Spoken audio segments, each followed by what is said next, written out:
Okay, So, so that's why. yeah. All right, so you didn't think it was overly bright in the camper? No, I didn't think it was overly bright. I think there might have been 5 to 7 candles lit. So How many? 5 to 7 candles lit. Okay, of varying sizes? All the candles were about the same size, like a large,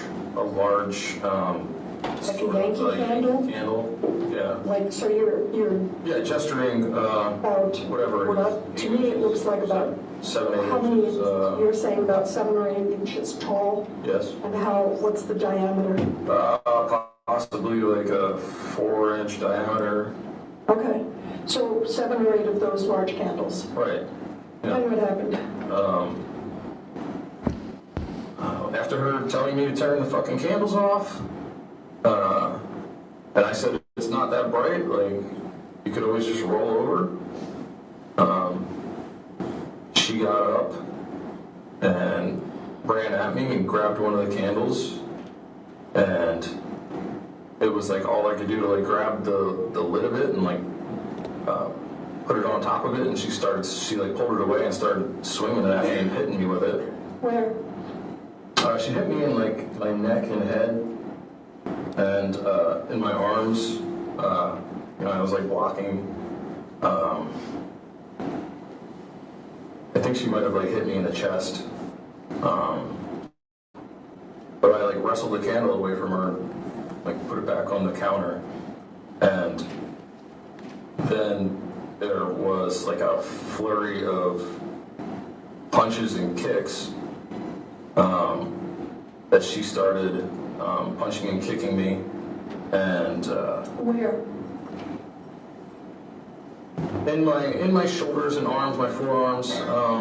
Closed fist. Yeah, closed fist, trying to punch my face, and I had to restrain her. I had to like physically grab her by her arms and like hold her arms down, and she kept kicking. She actually kicked Remy.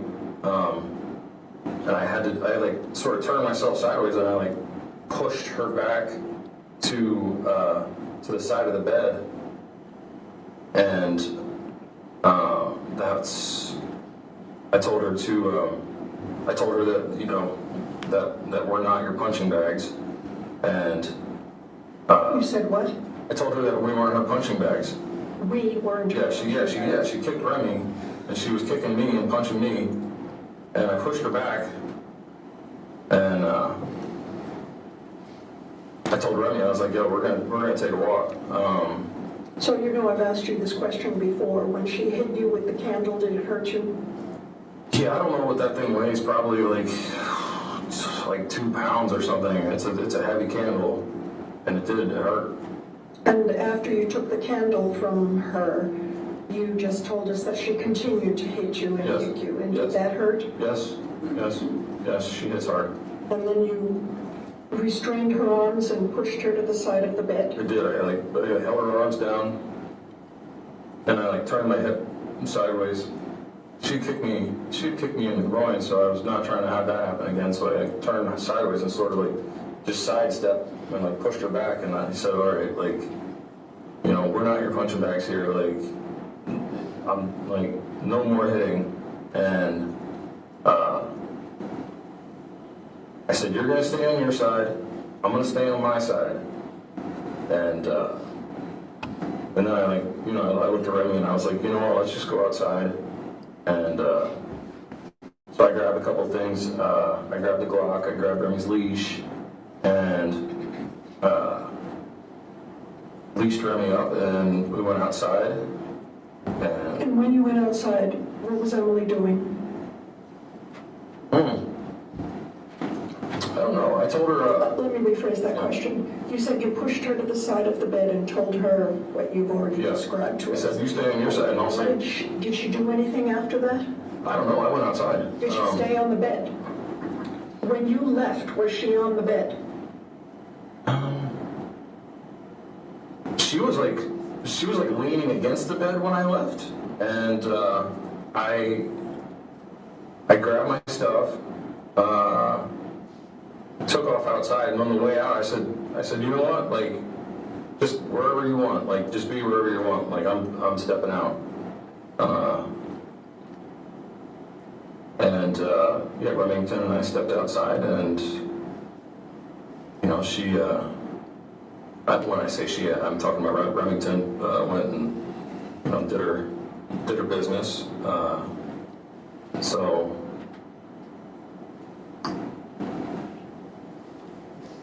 when I came back inside after letting Remy out, Emily was on the bed,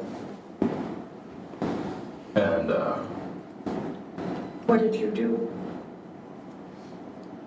Well, I believe you told us earlier it had been raining.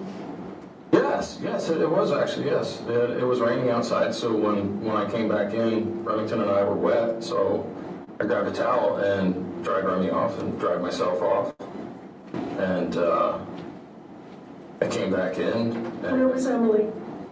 She was on the bed. I think she was like scrolling on her phone. And so, what did you do? I made a drink. I came in, I put my stuff down, and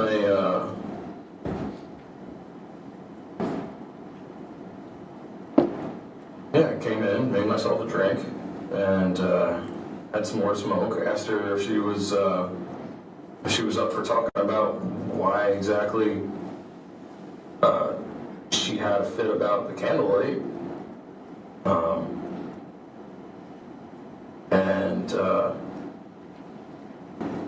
I don't know what she was saying. She was saying something, but it was just like she was just like muttering, so I couldn't really hear what she was saying.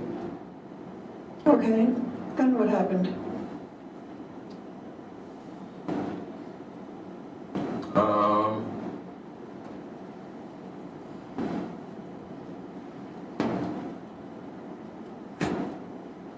Well, at some point there was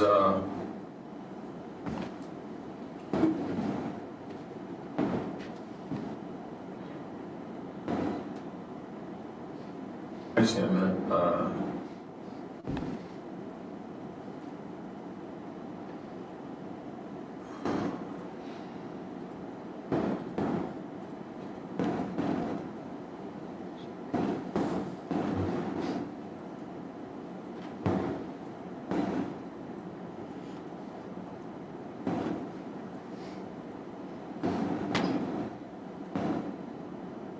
Yeah, there was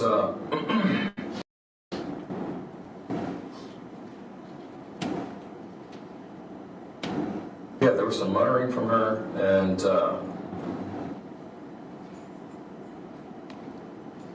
then I don't.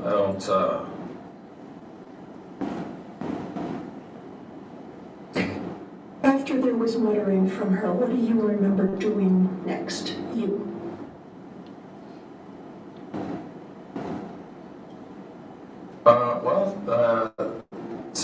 Some time had passed. I think there was like another drink involved.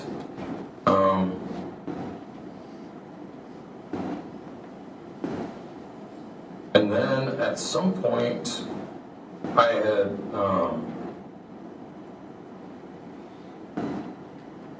had decided to go climb in bed. And just to be clear, your side of the bed is at the back of the bus, correct? Right, yes it is. So in order to get to your side of the bed, Yeah. what did you have to do?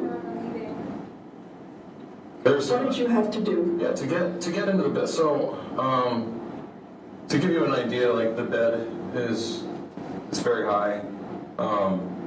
There's a lot of storage, and then there's a mattress, and then she was laying on top of it, so it was very high. So you have to climb onto the couch and then across her side of the bed to get into my side of the bed. So, did you say that you decided to try and get into bed? Yeah, I decided to get into bed. And did you take the Glock with you? Yeah, I drained my drink, and I grabbed the Glock off the counter, and what was Emily doing? She was laying in bed. And where, if you know, was the Taurus? The Taurus was under her pillow. How do you know that? That's where it was the last time that I had saw it. When was that? Earlier that day. Okay. That evening or that day? That day. Okay. It was there all day. Okay, so you take the Glock Yes. that already has the silencer on it, correct? Yeah, it had a suppressor on it. And what do? I climb into bed, and as I'm climbing across Emily, her mutters turned into shouts, and I you have to so you have to climb over the person to get to, if this is my spot and this is her spot, this would be her, you have to climb over her to get to here. So I was climbing over her, and she shouted, fuck off, and she threw an elbow at me, and elbowed me in my groin. Did that hurt? Yeah, it hurt. It was right to my genitals.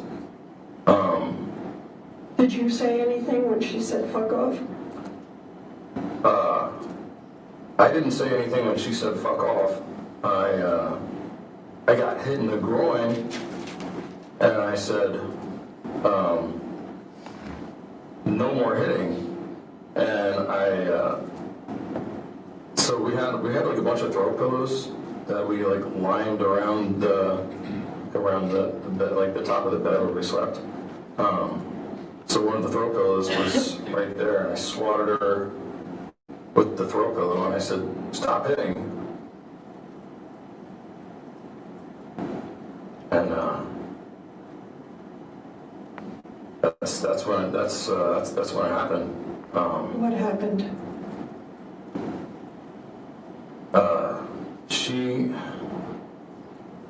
She said, that's it, you're dead.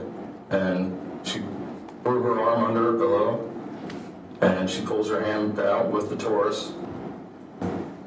And how were you feeling? I was just feeling horrified. Were you afraid? I was terrified. There was as soon as I saw that, I just felt this wave of heat, just red hot. And she started pushing her body up in an instant, and I'm no. And I don't know, she wasn't stopping. And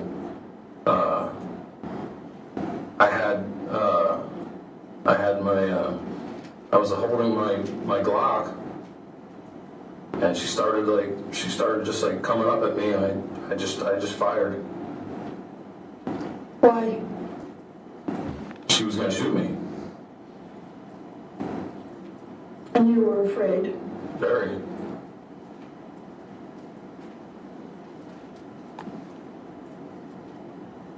You fired twice. That's Do you right. remember firing twice? All I remember is feeling three things. It was I felt it was boom, boom, boom, and it was two shots, and then her body dropping. That's what you remember? That's what I felt. Yeah. That's what you saw? Yes. But I asked you what you felt. Yeah. Oh yeah. Yeah. Yeah. I felt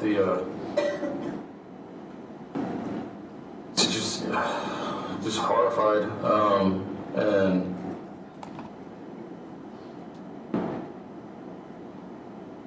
yeah, it was terrible. Did you shoot her because you were angry? No.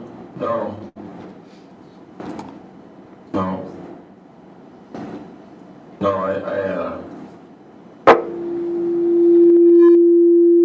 was she wasn't gonna stop, and that was the only way. It didn't have to be like that.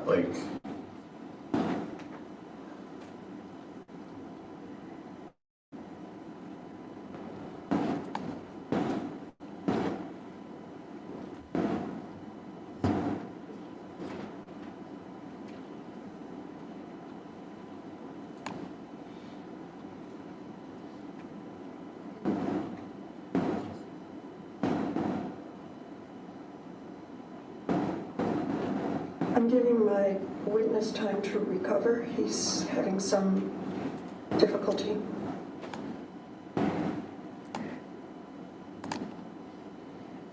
Okay, so are you ready to continue? Maybe just a moment.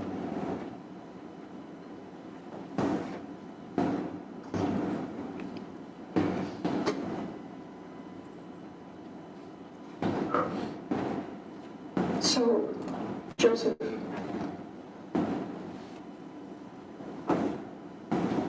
okay. What happened after you shot her?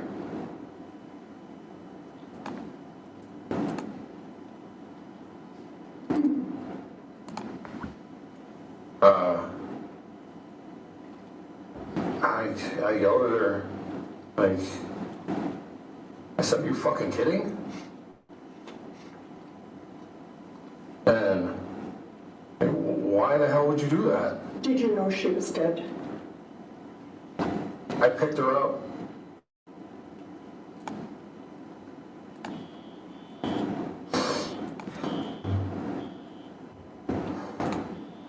Okay. You picked up her body, then what did you do? You've already told us that you were yelling at her. Yes. What did you do? I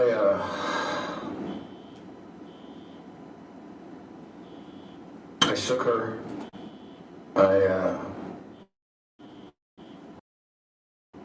You shook her? Yeah. Why? Well, I wasn't sure if she was dead. And she just fell lifeless, and she was gone. Like, Okay.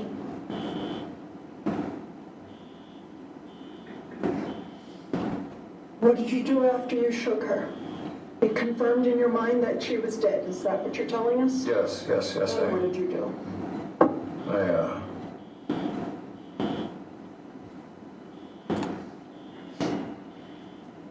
I threw the pistol on the couch. I grabbed the other pistol. I threw that on the couch. Let me back you up. What pistols are you talking about? There's a Glock pistol and a Taurus pistol. So the Glock is yours, and that's the one you used to shoot her. Is that right? That's correct. And the Taurus was hers. That's correct. And they were both on the bed? Is that what you said? Yes. What did you do with them? I threw them off the bed onto the couch. Did you remove the silencer from the Glock? No. Okay. So you threw the two guns onto the couch. Yes. Then what did you do?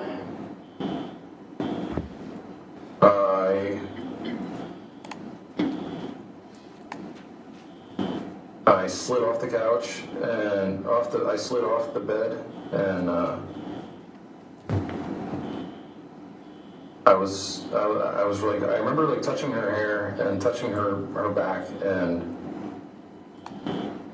talking to her.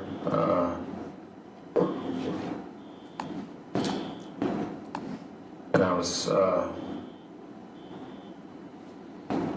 Did you have anything more to drink? Later on, I had some more to drink. Yes. So what you're telling us is you sat beside her body for some period of time. Yes. Yes. For some time, I sat. So wait. Oh, I'm sorry. Wait. Yes, I've been told.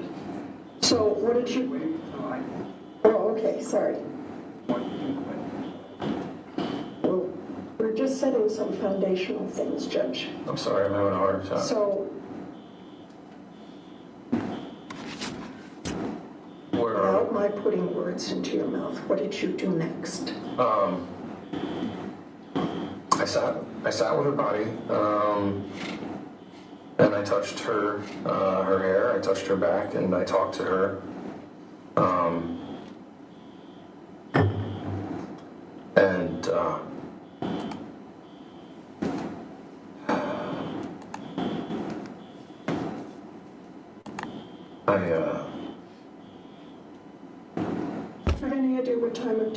night this might have been? This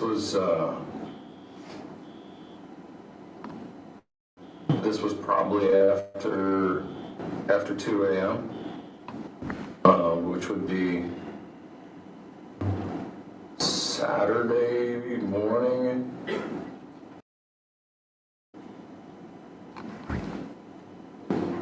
Saturday morning. And what did you do then?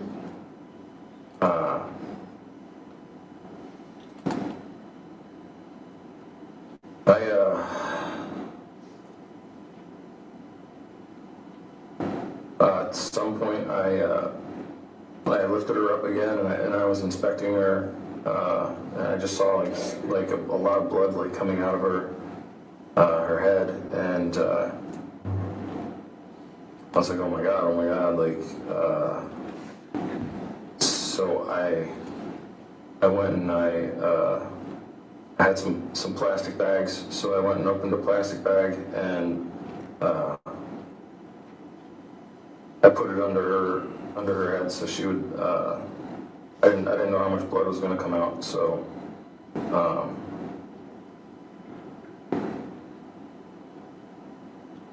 it was like a catchment, and I sat there for some time, just like maybe like 10 or 15 minutes, just like sitting there,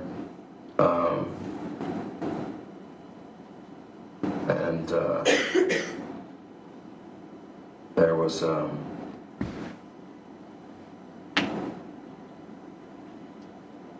don't know, at some point after that, I think I like slid off the couch onto the floor, and I called out for Remington, and she has like a small doghouse underneath one of the couches, so I checked on her, and I sat with her, and at some point I grabbed the vodka and continued drinking. Let me stop you. Okay. And ask you. You're testifying today about what you remember. When did these memories come to you? My memories came to me sometime after the event. I was detained by the police, and I was put into a cell, and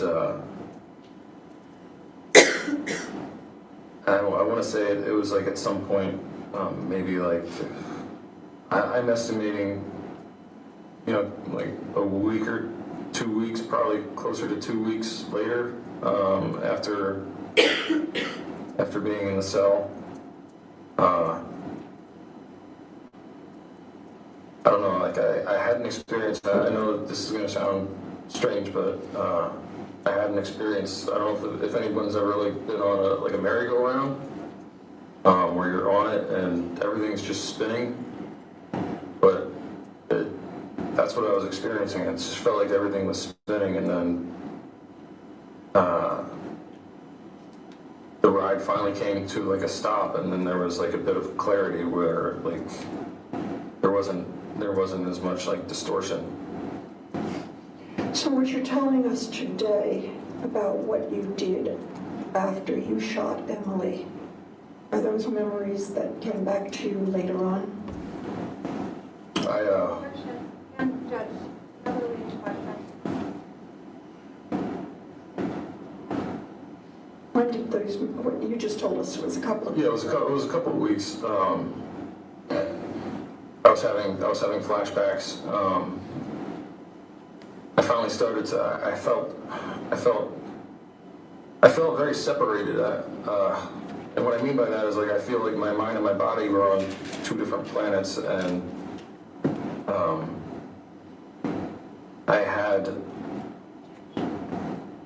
I'd finally like rested and started to like feel clearer about things, and I was trying to understand what happened, and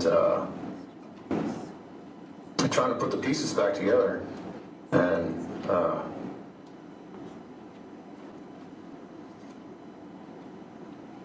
So let's continue with what you remember happening, and we're in the early hours of Saturday morning, right? Yeah. What do you remember next?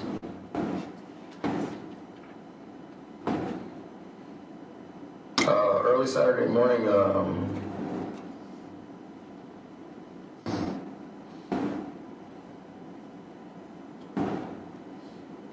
I sat with Remy, and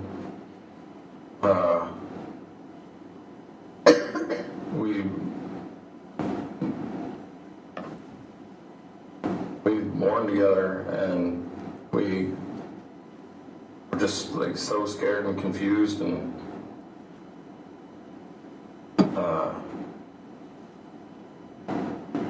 yeah, I remember drinking from the bottle, and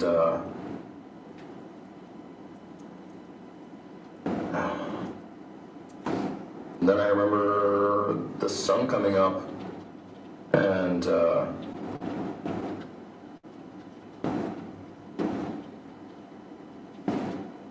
yeah, I remember the sun coming up,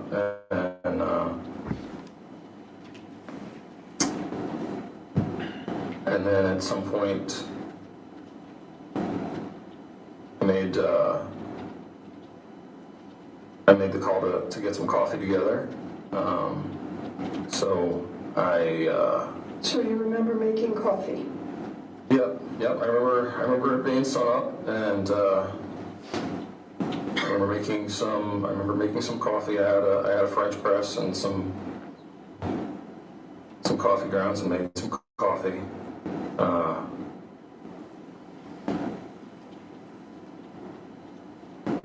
And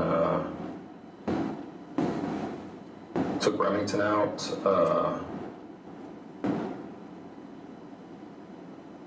Drank some coffee, and then it was just,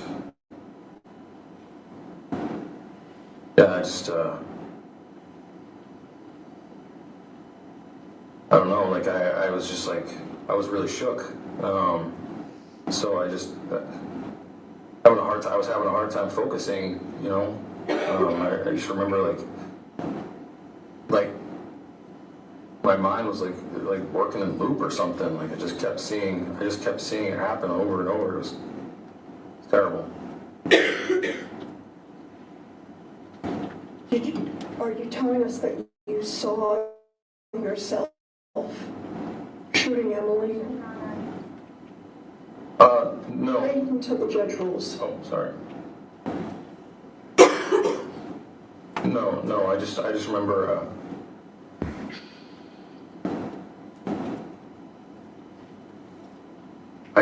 like the sensation of like her body dropping, and I remember like picking her up and her just like falling, just lifeless. And that's what you remembered? Yeah. You were, I think you said, over and over. Yeah, like intermittently just interrupting everything. What, if anything, do you remember doing on Saturday?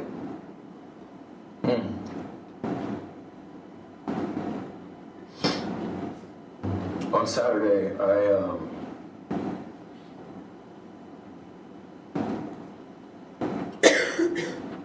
I reached out to my sister. I was reaching out to see if she was awake, if she had her morning coffee yet, to see what her plans were for the day, and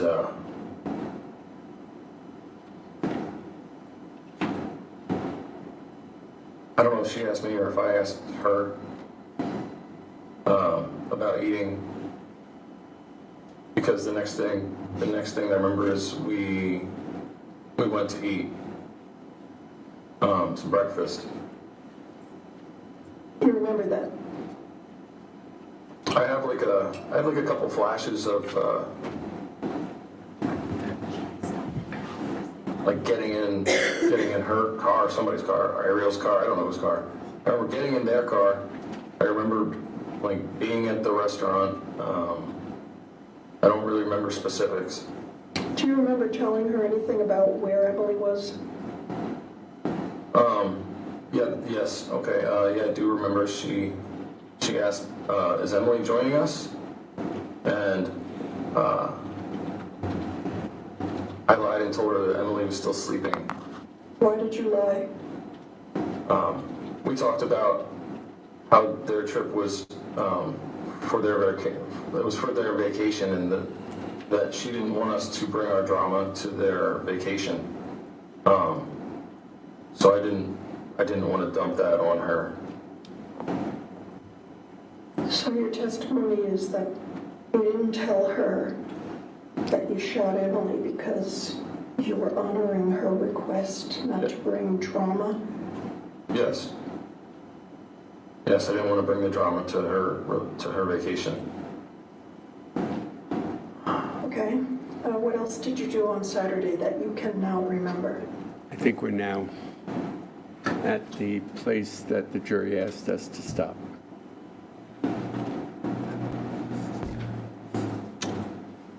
We all set for now? Why don't you continue your deliberations? All right.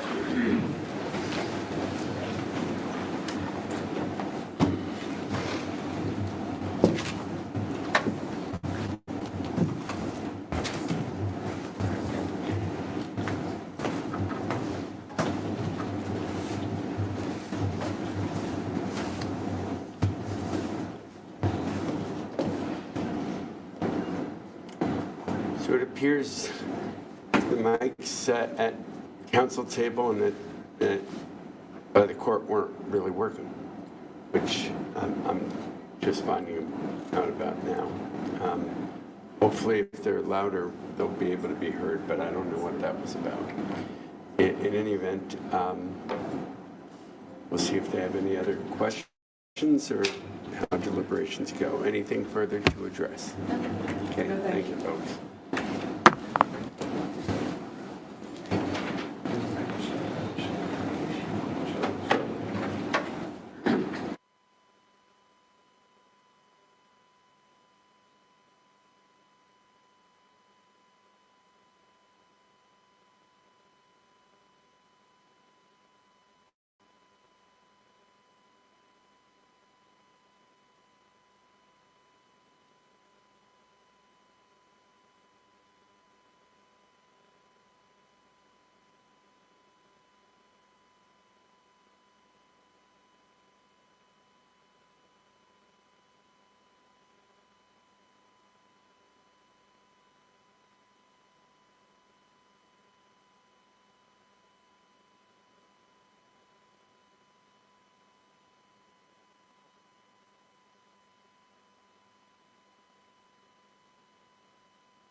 Do you recognize?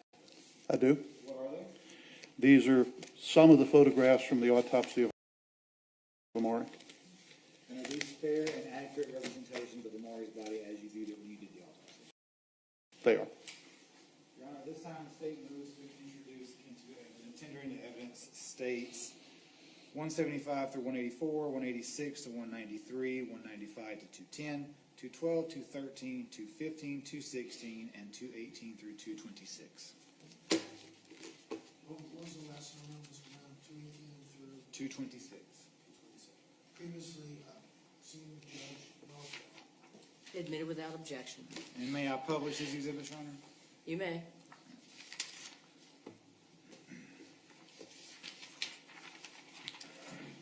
Dr. Downs, did you create a PowerPoint containing several of the state's exhibits as well as some diagrams that you believe will help explain the injuries in this case to the jury? I did. We have the HDMI input up, Your Honor? It is. Okay, just making sure. Way ahead of you. Thank you, ma'am.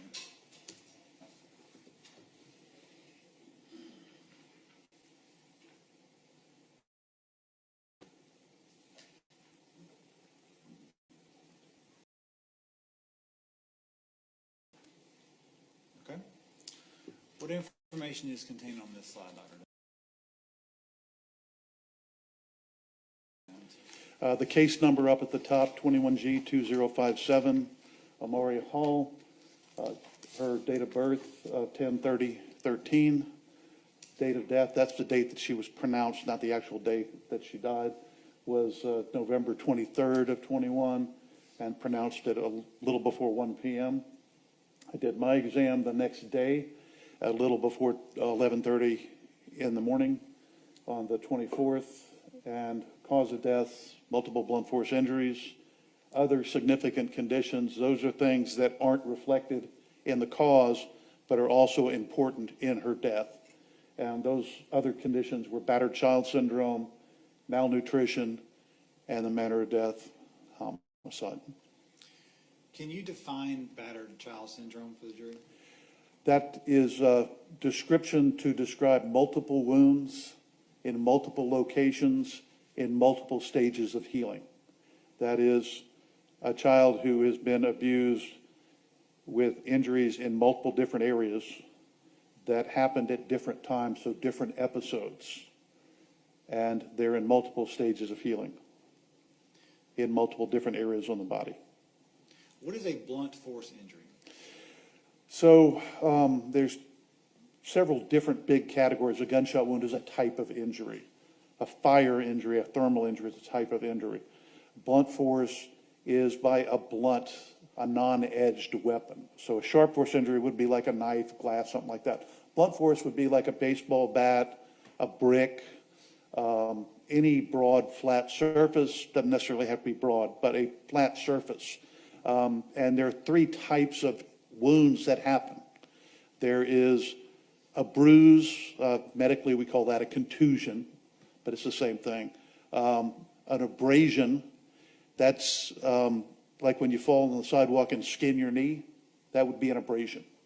And the last type is, actually there's two others, but they're both lacerations. Laceration is a physical tearing of the tissue, ripping the tissue. So on skin, the skin wound would gape open. You can also lacerate bone, that's a fracture. You mentioned baseball bats when describing blunt force injuries. Could the floor be part of a blunt force injury? Sure, it's a broad, flat surface, absolutely. Abrasion, like you fall and skin your knee, that would be an abrasion, a blunt force injury from the floor as the offending weapon. Could hands and feet cause blunt force injuries? Sure. We're going to go to the next slide. This is State's Exhibit 140. What are we seeing here? So this is Amari's body. She's in plastic bags. You can see covering her upper body down to just above her waist. At the waist area, you see another plastic bag that's tied around the waist, and within that, there's plastic about a yard length of black fabric that's been tied, involving that second plastic bag. And then the third plastic bag goes from the thigh level down and covers the feet. So she's been placed head to toe in two plastic bags, and they've been pulled away from the midsection, so you can see her butt would be towards us as we're looking at the picture. Her thighs would be going away from us. She's laying on her left side. This is State's 175. So this is a close-up kind of the same area we just looked at. Instead, we have now turned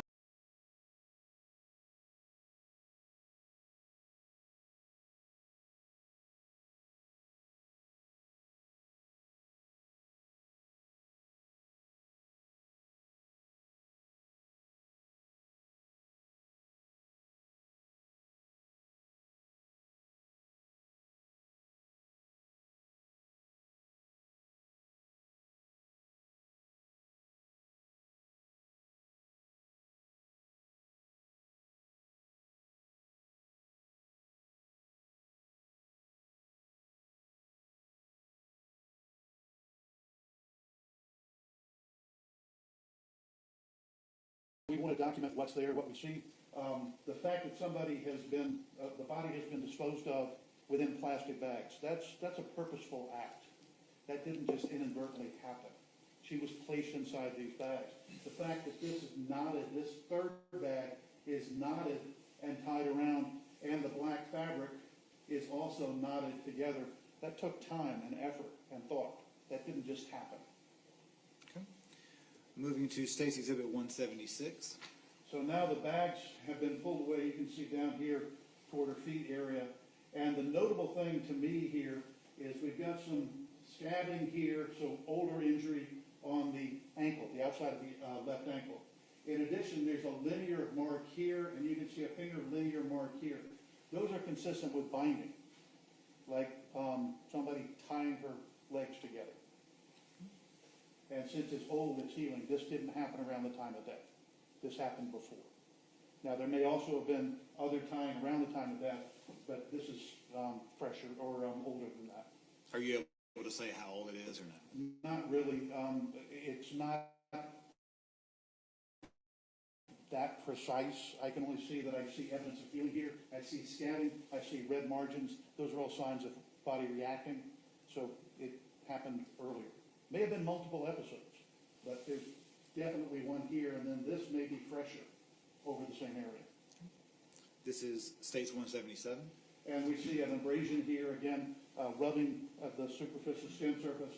And again, you see that same horizontal linear pattern. This is on the right lower leg, and you'll see multiple parallel lines. You can also see them up higher. I didn't have any corresponding ties or ligatures around the legs.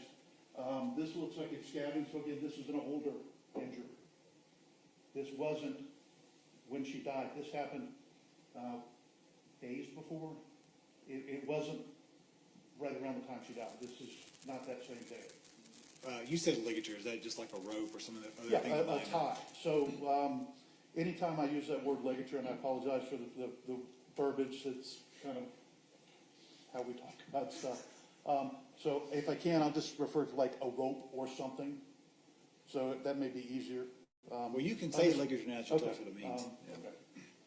All right, this is State's 178. So here, this is from her left side, and the most notable thing to me is how skinny she is. She is remarkably skinny. When you compare her height, she's very tall for her age, but she's also very thin. So when you put those two together, she's less than the 5th percentile. So you know those big bell curves where you have everybody 50% is in the middle?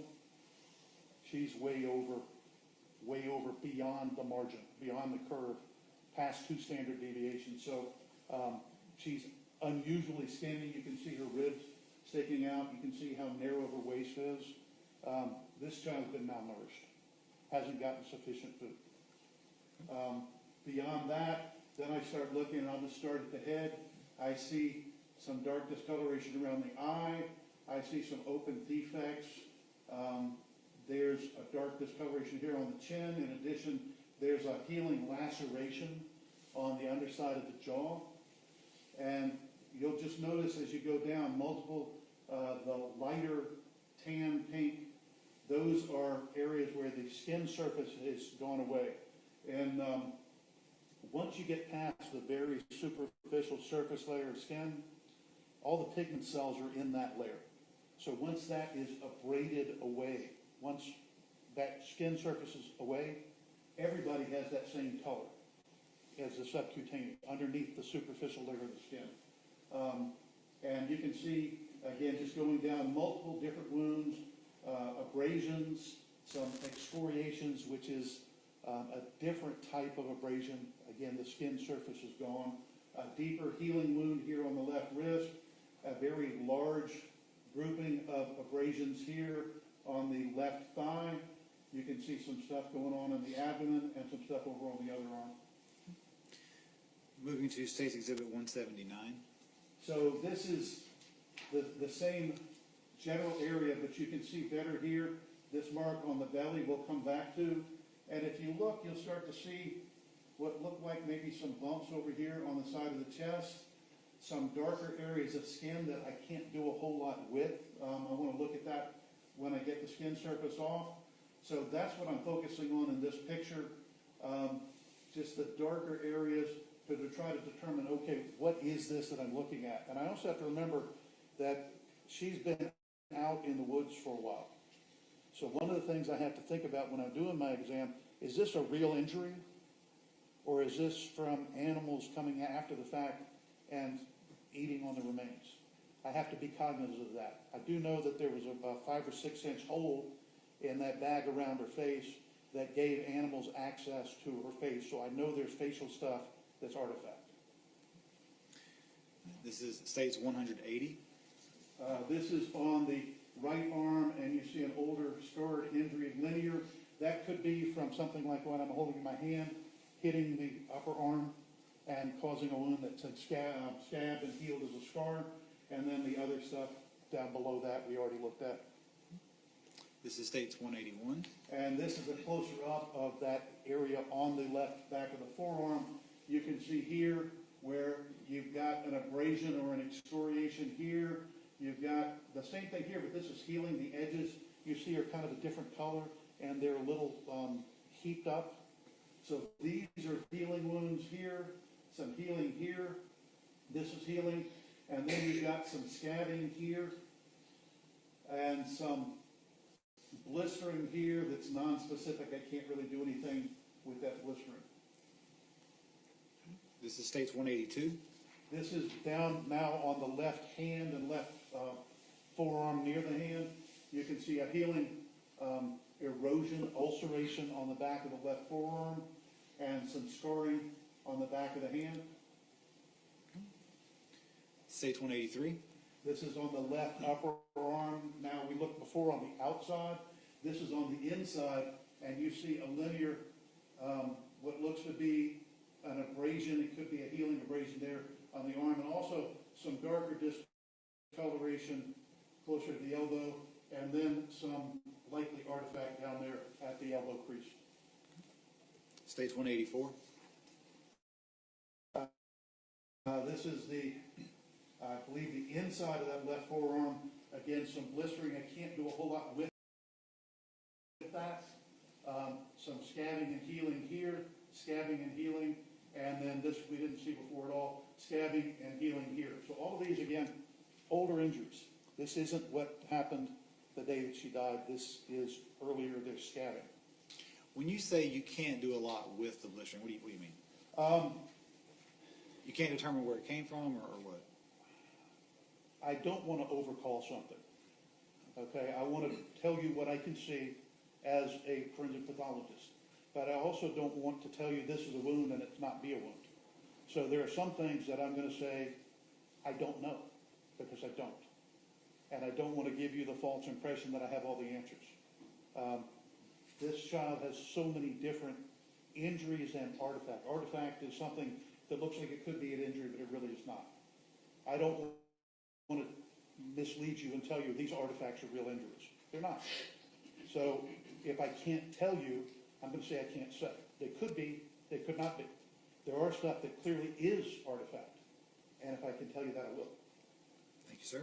This is states 186. So now we're going more to the front. And thing we see a little better here is that mark across the abdomen. Again, that's a very linear mark. That could be, again, something like a cylindrical object like the pointer that I'm holding in my hand. It's taking the skin surface off here. There's some, looks like there's probably some healing here, but that's an abrasion, and then more other injuries trailing off the abdomen. This crosshatch area in the right upper abdomen, and that's important because that's where the liver is. And as we get to the inside of the body, that'll become obvious why this area at the liver is important in this case. Then going over to the right arm, we can see the same kind of pattern we saw on the left. Multiple different wounds, multiple different locations, multiple different stages of healing. In addition, I mentioned the laceration under the chin. You can see that better. There's what looks to be some artifact around the eye here. So that's not real. It looks like it could be something. It's not. It's just not. Very typically, animals will come in and they will eat around the eyes, they'll eat around the mouth. So we kind of expect to see those types of injuries in those locations. This is States 187. Again, I specifically draw your attention to here, this crosshatch type pattern here in the right abdomen. That's my main focus here. We saw also earlier this injury on the left thigh that's kind of coming to the front a little bit here. States 188. And that's specifically a different angle. There is some type of pattern here. A pattern injury would be like you're walking on the beach and you look down and you see a footprint. You know it's a footprint. It looks like a footprint. You may not be able to say whose foot it is. Sometimes there's so much detail, I can tell you it's a Nike size 10.5 and it's this particular brand or this particular model of a Nike. That's not what's happened here. Something caused that. Something has a very, very distinct pattern. If you gave me 10 objects and one of them included this, I should be able to say, oh, of these 10, I think it's that object. I can't do that here because I don't have the 10 objects. So I recognize there's a pattern of something here. I just don't know what. What type of injury is that? Is that a burn or an All right, abrasion? so this is an abrasion, and it's deeper here where it's lighter pigment. It could be a burn. If you got a surface hot and branded somebody, it certainly could cause something like that. I can't tell you that that is a burn. States 189. All right, so there are a couple of things that are notable here in addition to some scarring, again, older injuries. What struck me here is the lack of muscular development. She's just got no muscles because, again, I think she's malnourished. And you see these bony, knobby knees in a little kid. That's very unusual in my experience. So that's really what stands out to me here. States 190. This is moving down the legs. Again, you see some scarring. You see scabbing, so older injury on the outside of the ankle. This is what looks like a ligature mark, and it's healing. So an older binding injury. 191. This is just coming in closer to show you that that is in fact a scab. And that's pretty well along the way of healing. States 192. This is closer up on that area of healing here. It looks like some scabbing here. These two look like different ages. It could be that they happened at the same time and that this was just a deeper open wound and this was more superficial. But this broke the skin, and it's an older injury. At least one. States 193. Looking at the top of the left foot, we've got an area of blistering here. That's the outside of the ankle. And this old circular healing injury on the top of the foot. That's not an easy place to injure. Not an easy place to injure. Several different things come to mind as to what might have caused that, but I can't tell you what did cause it.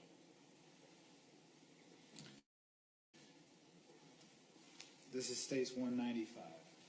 So here, you see these lines here. All that's artifact. Okay? That's like a cat or a dog or something clawing at the face. Likely, these are teeth. And then you come up here, and this is what stands out to me most of all. That's a laceration or a tear of the frenulum, the inside of the lip. That is commonly seen with a punch to the face. States 196.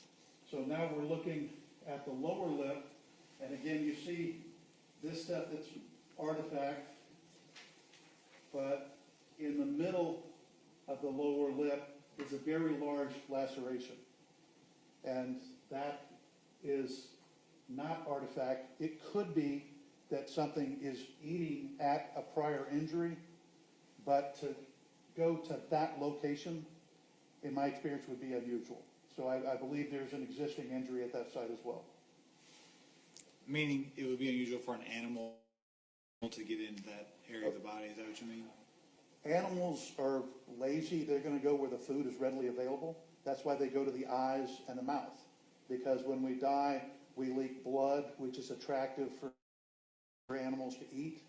And so they'll start there. If you have a wound, that's where they're going to start eating. We call that inappropriate decomposition, because we know patterns of how bodies decompose. This is not a normal pattern of decomposition. So I believe that an animal ate an existing wound there. States 197. So we're looking at the front of the neck here, and it's scaly up here at the top of the neck. You can see the laceration on the underside of the chin. And then there's some superficial stuff here. I can't tell you exactly what that is.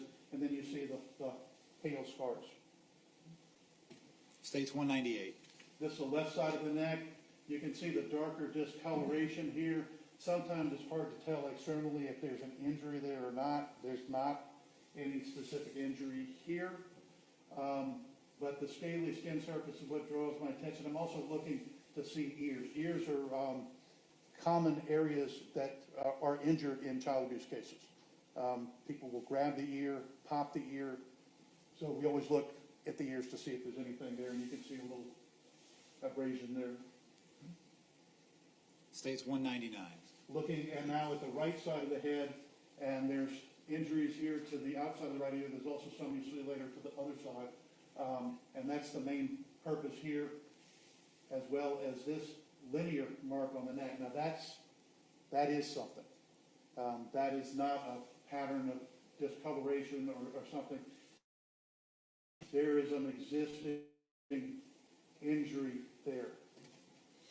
You mentioned that we might see later what's under the blue square there. We're going to save the jury from showing that again. Can you just describe the injury that's on her face up there? So the blue square is what Yes, you're the blue square. so animals have basically taken animals are eaten.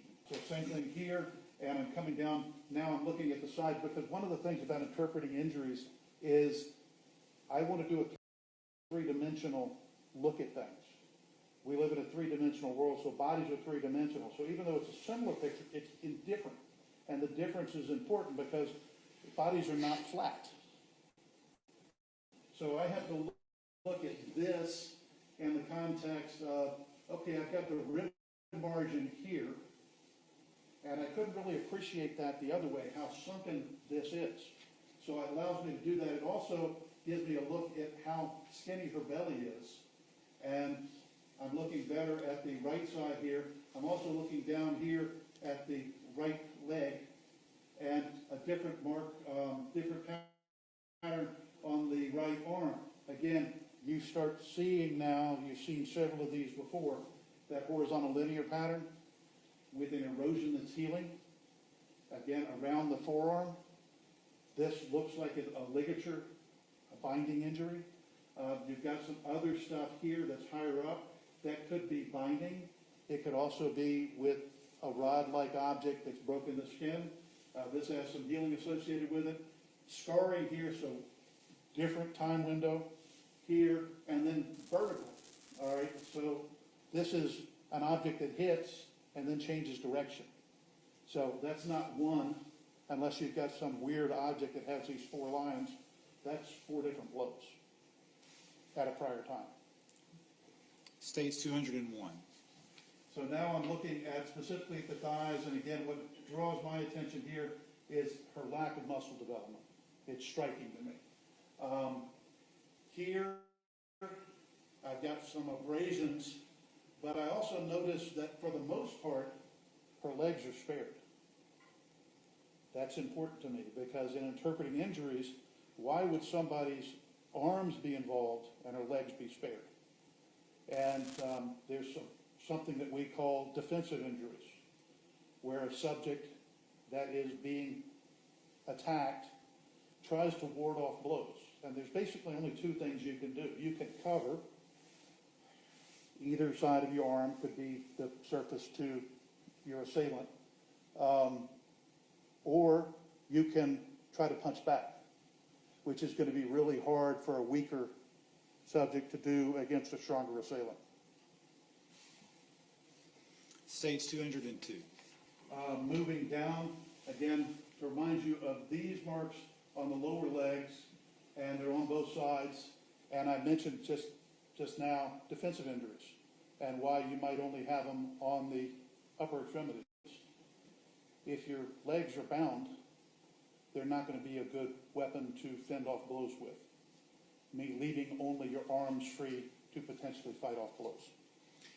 Did you see those ligature marks on the insides of the ankles as well, or just the outsides? I believe they're just on the outsides, and if you think about it, if you're trying to get out of ligatures, you're not pushing together, you're pulling out, so the ligature will bind or rub on the outside. States 203. So here we've got multiple linear scabs, so this is not artifact. You've got some scarring here with hyperpigmentation. The skin gets a little darker around that. That's common in people with darker skin. If they get an injury, sometimes it'll come back and it'll be lighter, and sometimes it'll be darker. So that's what I'm looking at here. I've got another injury here. Again, that injury around the neck. And then an old linear mark here on the upper arm. And what looks like a darker area, that could be a bruise right there. States 204. Again, looks like, I believe the right arm, and just closer up showing you these overlapping linear patterns that have that same scab on one end and deeper healing injury on the other. States 205. This is a close-up on that right neck injury. I see what looks like some scabbing up at the top, and I can't tell you specifically.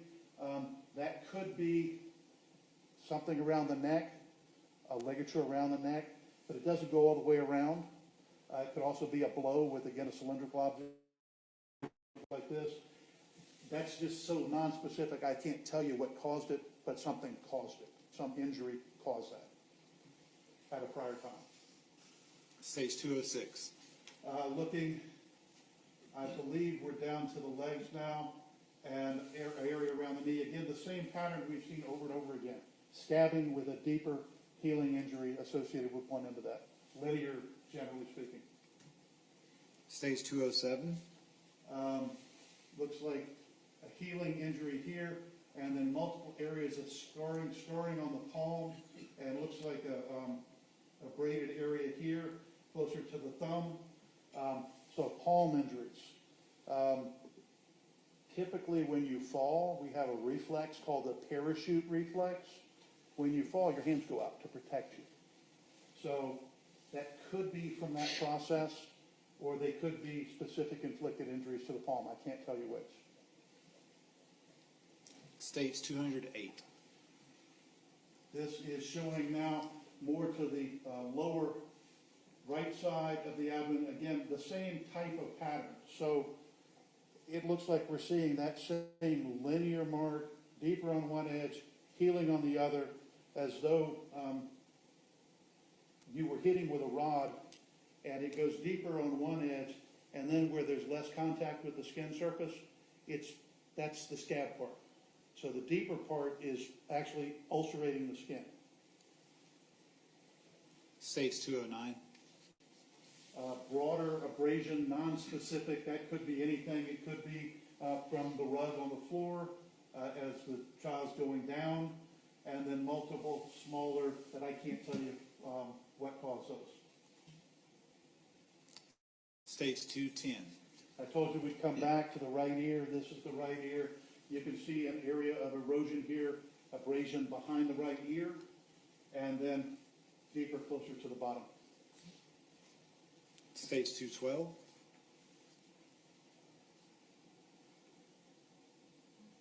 I think this is to illustrate just a little different view here and to show you that I don't see any continuation on the back side of the legs. States 213. And the same thing here, I'm looking around to follow these marks to see where they stop and where they continue, and also to see if there's any defense or injuries consistent with defense on the backs of the legs, different views of the legs as we go around the circumference. States 215. This is a close-up, the lower right leg, showing the scabbing, multiple linear, and very limited. Again, it's that area and no other on that leg. Stage 216. This is a scab, I believe, on the outside of the right leg and a small scar. Now, this is the type of thing you'd see in a little kid.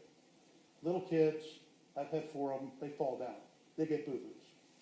That's what I would expect to see. Now, that's a pretty significant scar, but you can get that accidentally tripping, falling, and cut your leg.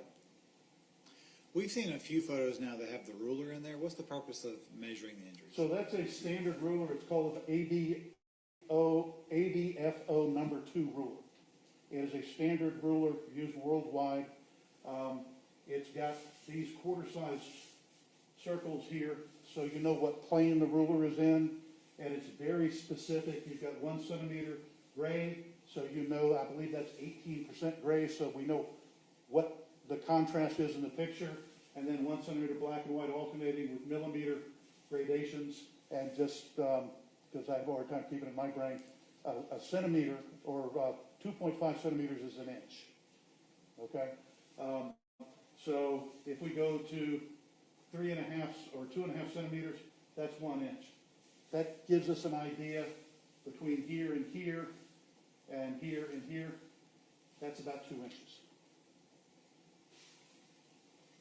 Stage 218.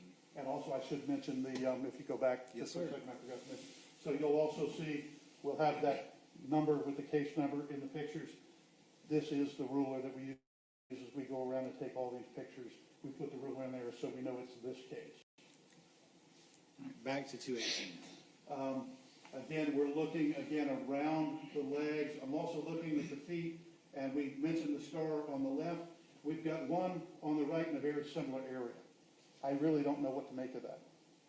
I don't know if that's maybe ill-fitting shoes. I don't know if there's an injury that was inflicted there. I can't tell you because it's scar. There are weapons that cause very characteristic circular scars. I can't tell you this was caused by a weapon. I can only tell you it's a circular scar. We are going to move to internal now. This is stage 219. So this is the most striking part of the autopsy, visually. I make an incision after we did all the external examination. We went to the internal examination.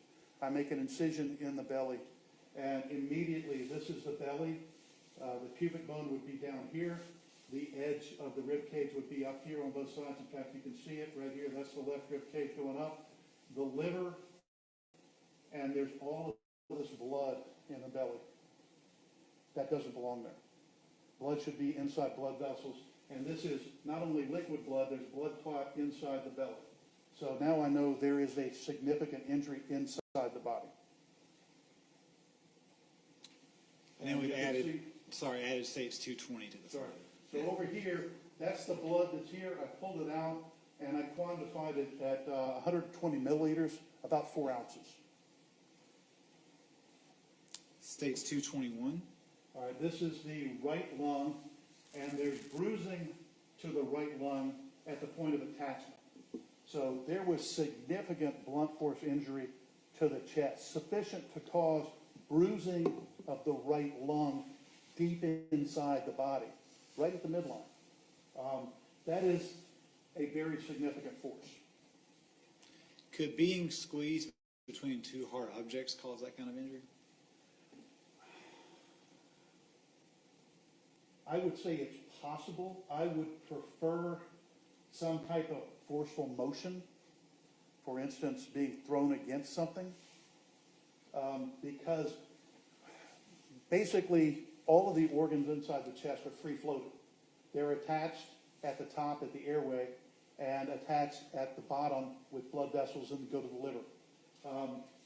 If you throw somebody against the wall and say they're going, for example, 10 miles an hour. Their body hits the wall. Their internal organs are still going at 10 miles an hour. And so they stretch the tissue. This is the main stem bronchus, the airway. and that's where this bleed looks to be originating from. This is not from a direct blow, could be from a crushing injury, but I would actually favor a motion injury here. This shows states 222 and I think with 221 as well, right? Sure, yeah. So this is the liver, and there's a 3-inch laceration, a 3-inch tear in the liver. Associated with that, and this is different blood volume than what we saw in free in the belly, because I can't really quantify it. You can see a significant amount of bleeding associated with this. In addition, it looks like there's a little bit of reaction here. So that tells me this injury has been there a little while in order for white blood cells to come in and collect pus. That could be a couple hours. Okay. And what's the bottom right picture there? This is the back of the liver. This is the gallbladder, which would be sitting about right here. And you can see the bleeding into the back surface. The darker discoloration here could be blood settling with gravity, livor mortis. We also see an area of bruising here on the left liver. Are these injuries to the liver what would have caused the bleeding we saw earlier? Yeah, the blood that we saw in the belly came from this. There's no other source for the blood in the belly. Could this be caused by a crushing injury or a direct blow? Direct blow, and if you'll remember, I drew special attention to that cross-hatched area in the right abdomen at the edge of the ribs. I think that's what caused this. And I would favor something like a crushing injury.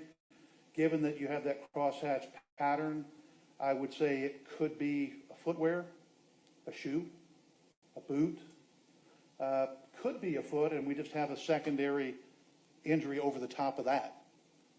But something hit the outside of Amari's body and crushed her liver against her spine.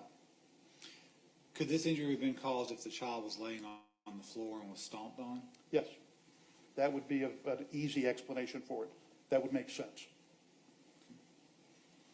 This is states 224 and 225. So we're looking inside the body. I mentioned at the process of the autopsy, we remove all the organs out. So this is the body, all the organs removed out, and toward the midline here, we're looking where the spine would be. This pale tan thing, that's the aorta, the big blood tube that runs from the heart to the rest of the body. So that's the midline. And over on the right side, at the 5th rib in the back by the spine, there's a healing fracture, old injury. On the left side at the 7th rib, there's a healing fracture, different age, multiple wounds, multiple locations, multiple stages of healing. Clearly, right and left, back, and on the side. These are different wounds, same type of wound, they're both fractures, but they're healing differently and in their different locations. Again, this is part of that battered child syndrome. I want to jump back, if I can, to the liver injuries. Would there have been any outward signs on the child that this injury had occurred? I would expect it to be painful. I would expect the child to at least be complaining of abdominal pain, if nothing else. Is this a survivable injury? Yep. You take this child to the hospital, they make a foam, they call it gel foam, and you just pack the wound, it causes the blood to clot. That's perfectly survivable injury if treated in time. And when you say in time, how much time do you think it would have been? It's hard to say with precision. The sooner the better. And I would think that this injury would be immediately noticeable by outward signs from the child, like pain. So I can't tell you like 32 minutes, that's too much. I can't do that. But I can tell you that you get the child to the doctor within a couple hours of this, depending on the rest of the case, this is potentially survivable. Now we're going to move forward to states 226. So as part of doing the autopsy, I mentioned we'll do an incision in the back of the head. This is the left back of the head. So inside the hairline. And there's this large area of bruising that's visible underneath the scalp. You can see the outside here, the hair. So there's a large area of bruising, and this is the same bruise as that. There's a smaller area of bruising over here, but this is a fairly significant bruise to the left back of the head. Was that injury visible on the external examination? No. Okay, what are we seeing here? So as I mentioned, Amari was very small. Very tall, over 95th percent for height, but 54 pounds. So that's low end of the spectrum for weight, but based on her height, she should weigh a lot more, right? Because she's very tall, her weight should be somewhere close to that 95th. I mean, it doesn't have to be 95th, but 75th. Instead, she's down on the opposite end, and if you put those two together, height for weight, she's less than 5th percentile. She's malnourished. And you saw that visually. What are we seeing on this? You mean to put them all there or just one at a time? One at a time will be fine. So what I did is, there's a lot of stuff here. And so I tried to separate out the injuries as to, this is critical. This is something that this person could die of in and of itself. Here she died from all of it. But this is stuff that she needs to get attention for now, if she's going to survive. So the 3-inch laceration on the liver, and I pointed out that 3.5-inch clot that was over it that had some signs of reaction to it. And then there's another bruise, 3/4 of an inch, and bruised liver tissue. So that's the thing that gets, I think, your most acute attention. If that's untreated, you're going to bleed to death. So 4 ounces of blood in the abdomen, that's all associated with that. Okay, so that's critical. Then I said, okay, what are the injuries that, these are fresh, I don't have any doubt that these are fresh injuries that happen.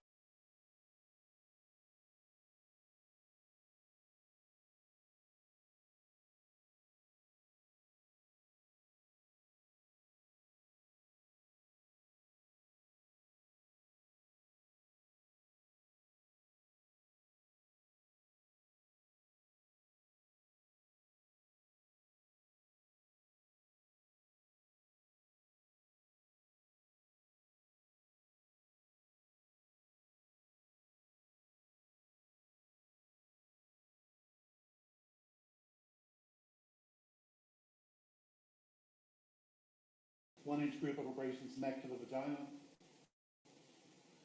And then another abrasion, a little more than 1/2 inch on the right arm. And on the back side of the right arm, there was a little more than 1/4 inch abrasion. And on the back of the, or on the right thigh, 3.5 inch group of abrasion. On the right knee, and I should say this one could be from falling down. Okay, so if you fall down, you skin your knee, it's in the right area. That could also be when she collapsed to the ground. Less than 1/4 inch on the left knee, 2 of those. And then on the left shin, there's a wound, but I really can't describe any better than a defect. There's a 1/10 of an inch hole in the skin, for lack of a better descriptor, but it's so small that I can't tell you exactly what kind of wound, probably blunt force. And then on the back, there was a 3.1 inch group of abrasions, and these also had some scarred borders, so this is not only fresh, there's some signs of healing within this group. So 2 separate types of wounds here. When you say fresh, are you able to assign a time range to that? I would say probably within hours of death. Again, the scars, the stuff that has heaped margins, those are healing. The stuff that's fresh doesn't have any of that. It doesn't have a scab on it. Scab is an indication of older. So all of these injuries happened within about an hour of death. Is that what you're saying? Within a couple of hours of death, I think that's fair. We've moved to fresh internal now, is that right? Yes, so now, we're still with fresh injuries, but now I've, for lack of a better way of saying it, I've removed the skin. I dissected the skin away to look underneath the skin because it's hard to see some of these injuries, particularly with dark skin. It's hard to see what's there. So unfortunately, one of the processes I have to do is dissect the skin away to see what's there. And on the back of the scalp, you saw the photograph, that 1.5 inch area of bruising.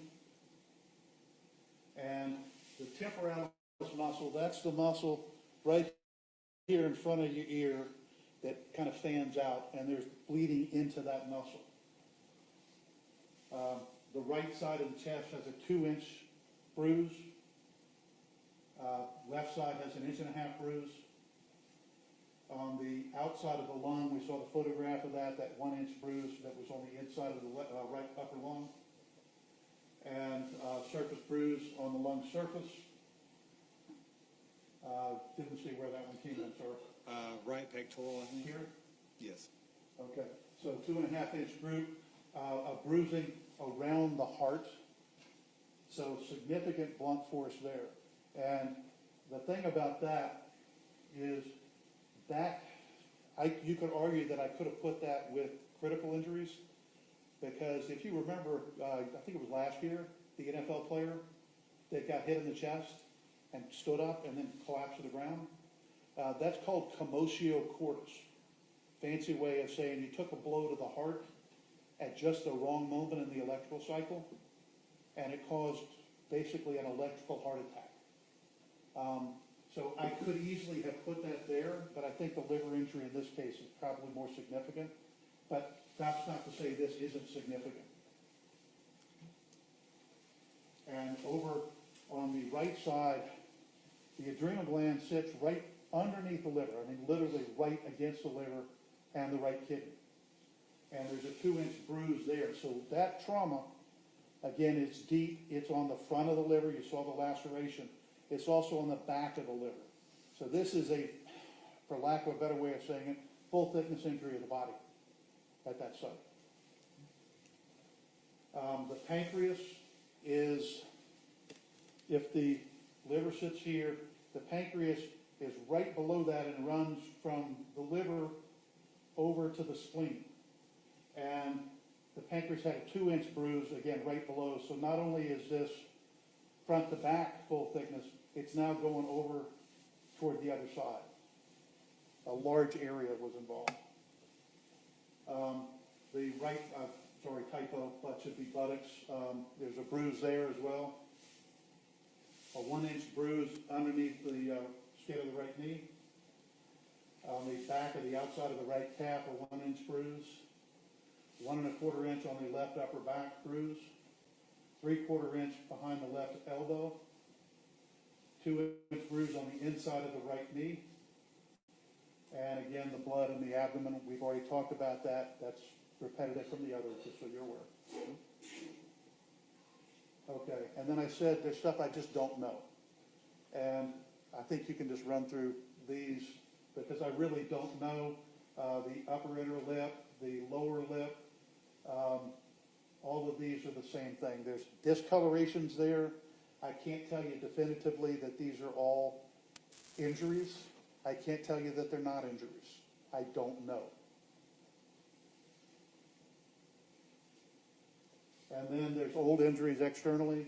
Again, I think, we can do these individually, or I think if you look at them, you'll see that there's a 1/2 inch scar, scab and scar, scar, all this on the chest, 2.5 inch scar, and you see, as I mentioned, what battered child syndrome is: multiple wounds, multiple locations, multiple stages of healing. I think that you can see just on that right side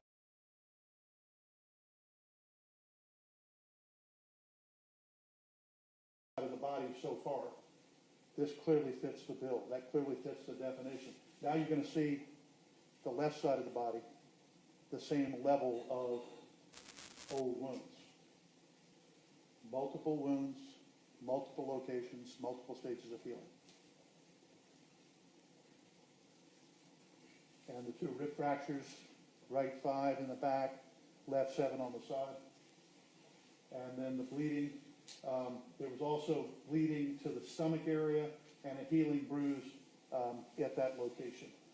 So that probably has something to do with the bleeding around the heart. But I can't tell you specifically because it could be 2 separate events. And by old, you just mean older than a few hours before death? Is that all you can say on that? No, so the scars are obviously older, old enough for something to scar. But the scabs are fresher than scars, and there's a lot of stuff going on here. This is a lot of injuries. So again, perimortem is stuff that happened around the time of death. This is likely, a lot of this is animals, like the 2¼ inch area around the right eye. But as you go through this list, you'll see that there's a lot of stuff around the face and the head, which is one of the reasons that makes me think that it is likely animals. There's, in addition to around the right eye, there's an area on the bridge of the nose that's also looks like animals. And we now just down here are getting beyond the face and head area. So the collarbone, the axilla is the armpit. Then the area around the vagina, the right abdomen, the inguinal crease is right above the thigh. The brachium is the upper arm. And you can see the right forearm. The phalanx are the fingers, the right wrist, the palm. So again, lots of stuff that I think are animal. I can't tell you their actual injuries. I'm just telling you this is what I found. And again, more stuff. And this is, now we're getting to the legs and the back.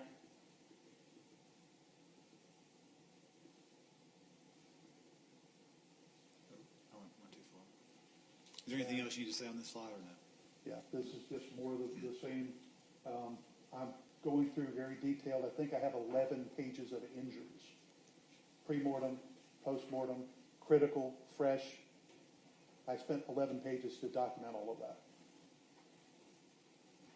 And then to kind of put it into context, because that's what you do. An autopsy doesn't happen in a vacuum. A subject who's been injured isn't injured in a vacuum. So all of this stuff is important. So if we step back and look at what we spent the past hour going over, the critical stuff is here in the abdomen, the liver laceration, that 2.5, 3-inch laceration there, the 3.5-inch clot associated with that on the liver, the 4 ounces of blood in the belly, all of those fresh external injuries, all of the fresh internal injuries. I put up the uncertain because I don't know and I don't want to tell you they aren't there. Like I don't want to tell you that's for you to decide. I can't tell you they are or not. And you may reach the same conclusion I did. And then just to remind you of all the old injuries, or at least some of the old injuries, because there are actually too many, I think, to fit on the screen. This is important for the battered child syndrome component of why she died. You indicated cause of death was multiple blunt force injuries, and you noted, we said earlier, malnutrition and battered child syndrome were other significant factors. Can you explain to the jury how malnutrition and battered child syndrome contributed to the death in this case? Sure. So malnutrition affects the overall being of the person, the physiology, how your body heals, how your body reacts to an injury, your lack of muscular strength. to withstand blows, the lack of muscular girth. If you, for example, take a blow to your chest, you have less tissue to protect yourself. So the malnutrition is important there, just like the battered child syndrome is important. If you've ever seen an abused animal, and you've seen the person that's abused that animal step into the room, you've seen the reaction. I've seen that. I have actual videotapes from prior cases I've worked of the same thing happening with children. And I'm much younger child than Amari. Amari was 8. The child I've seen in the video is about a year. But they react when the abuser comes in. And if you've ever been scared or frightened, fight or flight response, what happens? Your heart rate goes up. Your heart starts beating faster. Your blood pressure goes up. Your blood is starting to pump harder. You're starting to breathe more because your body needs more oxygen. But if you're sustaining injuries, you're in pain. That pain increases all of those fight or flight responses. Actively during the process of her end, Amari is bleeding out of the injuries. She's also in fear because there's nothing to her head. She's conscious. There's no reason for her to be unconscious when all of these, or when the critical injuries are inflicted.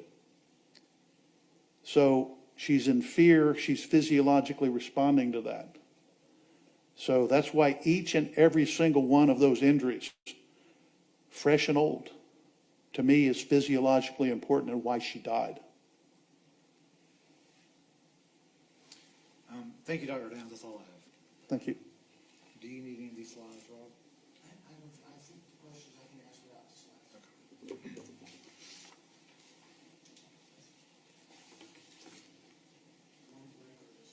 Let's go ahead and do a morning break. All right, ladies and gentlemen, we're going to take a 10-minute recess.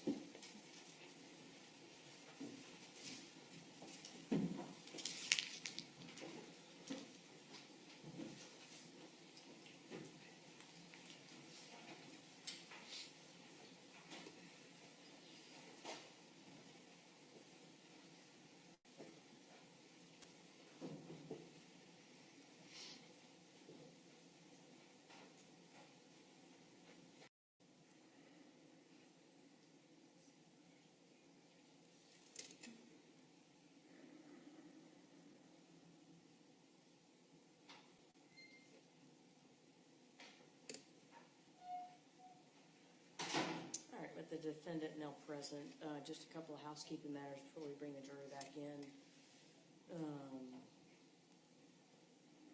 I guess the big question is, do you want to go ahead and release them so that they can, when we're done, have them go for lunch and then come back and do closings and everything after lunch? Judge, I would prefer to release them and then do closings after lunch. And what I was gonna ask Judge is, because I believe Dr. Downs is the state's last witness, that my cross is gonna be limited brief, that I assume that what I would ask is the state rest at that point, and I'll rest at that point thereafter. Do a motion for a directed verdict outside the presence of the jury. So sort of do a reverse order, that I rest first, set the jury.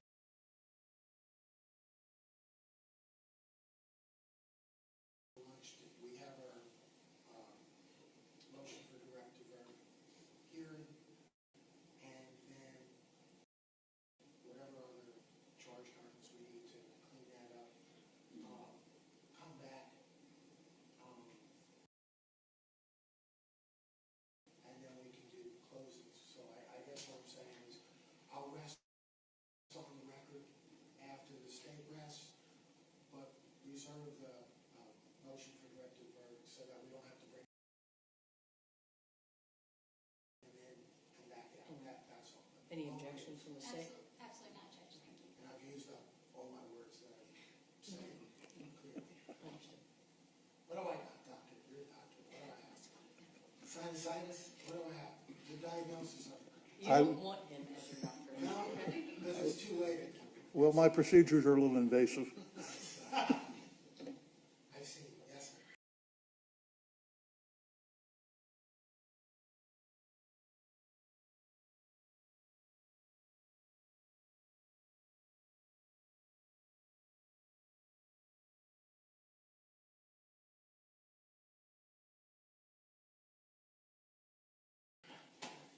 Are we ready for the jury? Yes, Judge. Yes, so we got work. I think that's great.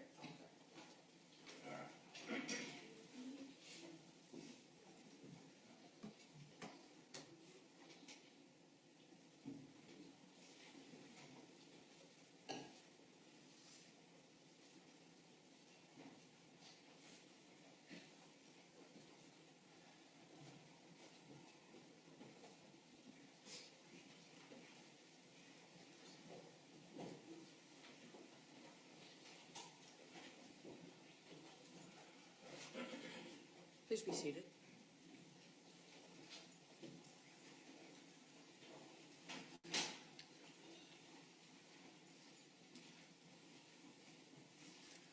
All right, Mr. Greenwald, cross-examination. Thank you, Judge. Good morning, Dr. Downs. Good morning. Hopefully you can hear me and understand me with my raspy voice. Do you want any water or anything? I'm fine, thank you, sir, I appreciate it. No problem. I just have some clarification questions for you, Dr. Downs. You did the autopsy on November the 24th, 2021.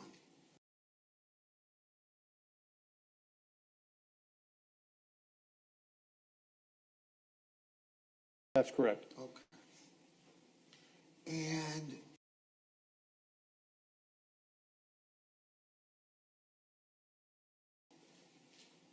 Amari, as far as we believe, her body was located, discovered the day before, right? November the 23rd, 2021? Yes, sir. I did the autopsy about 11:30, and she was pronounced dead about 12, probably found maybe an hour before that, the day before. Okay, so the day prior. Based upon your examination of her, can you put an approximate time frame on her death in relation to the 23rd of November of 21? I would really be hesitant to do that for a lot of reasons. One is that she's in plastic bags, so that hinders decomposition. It's November, so the temperature's going to be important, hot, cold. She's in a wooded environment, so the sunlight coming and going, it would really take a lot more detail for me to be able to say when she died. In addition, I don't know if, because there's an interval, what the conditions were between when she died and when she was placed in this environment. That's not something I feel comfortable telling you a definitive answer to. Okay, could it stretch from a couple of days to a week out, or you're hesitant to even go that far? It would depend. If she didn't have any refrigeration, for instance, if she's in a cold refrigerated room, that would slow down decomposition. I would really need to know more about the weather, the environment. I can tell you this, if all else being equal, she didn't appear to have a lot of decompositional changes. Instead, what she had was animal depredation. Because this was late November and the weather tends to be cooler. Yes, sir. In late November, okay. Well, let me ask you this way. In regards to the laceration of the liver, would that in and of itself have caused her death? Not Amari's death, but if you took somebody in every other way, shape, and form like Amari and inflicted that liver injury to them, that person could die just from that liver injury, but that's not Amari. Amari had everything else going in that physiology we talked about with battered child syndrome. So the lacerated liver, if untreated, that would not in and of itself have caused her death if the injury was left untreated for a period of time? Again, you can't isolate in Amari's case one thing because it didn't happen that way. You have somebody who has this background who then has an injury inflicted on her. If you take somebody else who's not Amari,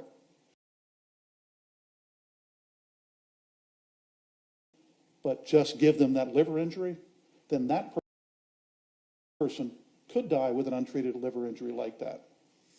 What would be the time frame for a person to die from the lacerated liver?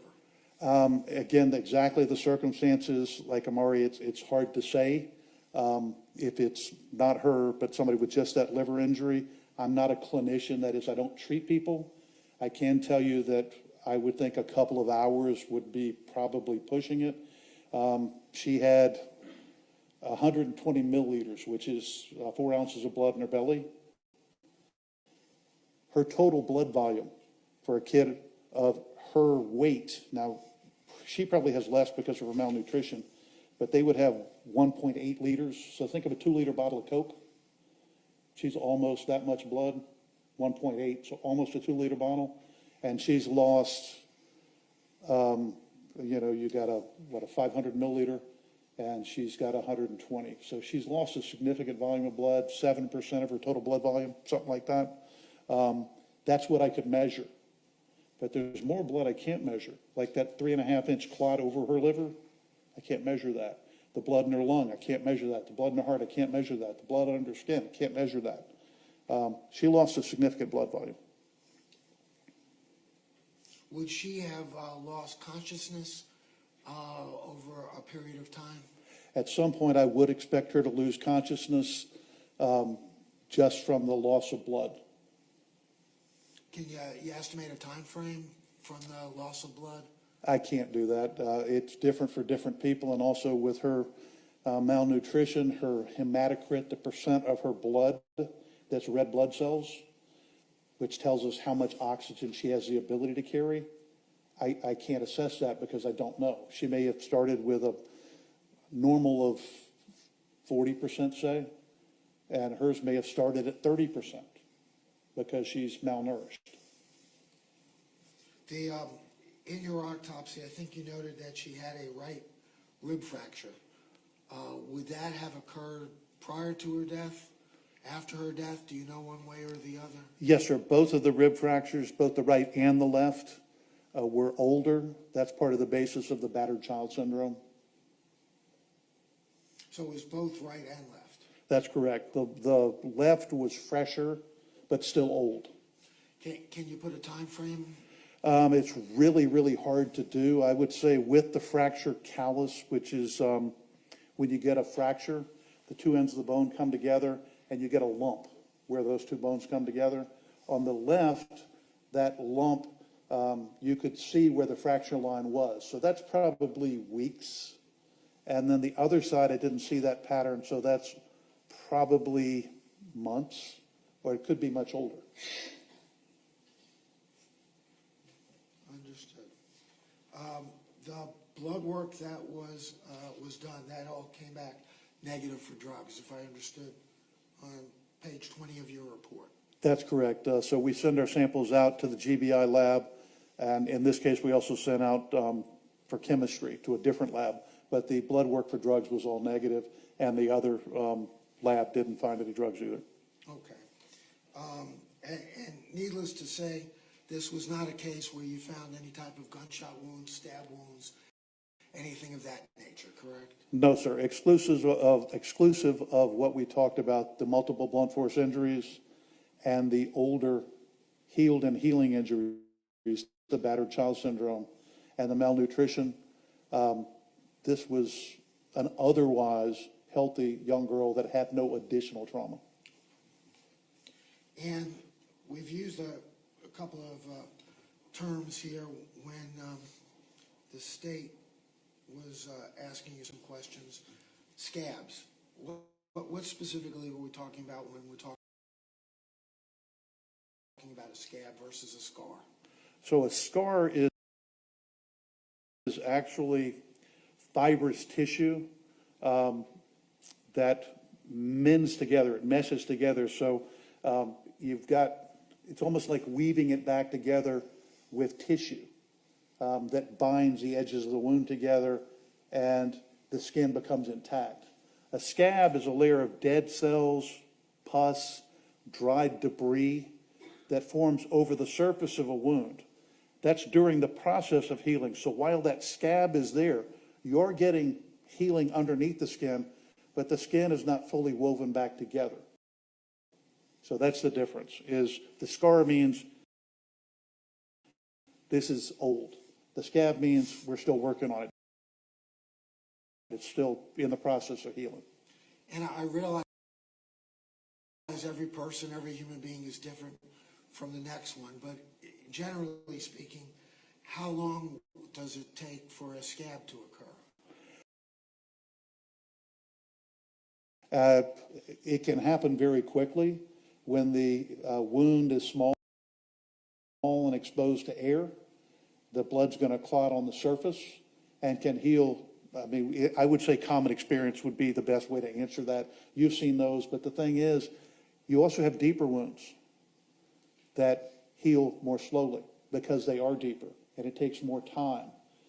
There are some wounds that don't get stitched back together. You stitch an open wound to bring the edges together to allow that fibrosis to happen underneath.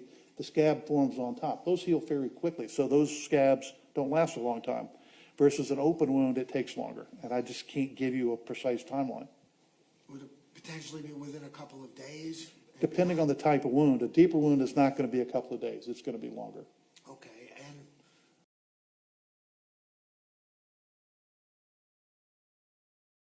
again, knowing every person is different, how about in regards to a scar? Is there a particular time frame for a scar to Where I occur? can tell you that it will be scarred, I don't think you can really do that. If you've got scabs, kids pick at scabs. That then kind of sets the clock back a little bit. Also, with her malnutrition, she's going to heal more slowly. So I really can't give you, I wish I could tell you, it's going to take 2 weeks. It's going to take 4 weeks. That wouldn't be accurate. The malnutrition affects someone's skin, It affects the entire body.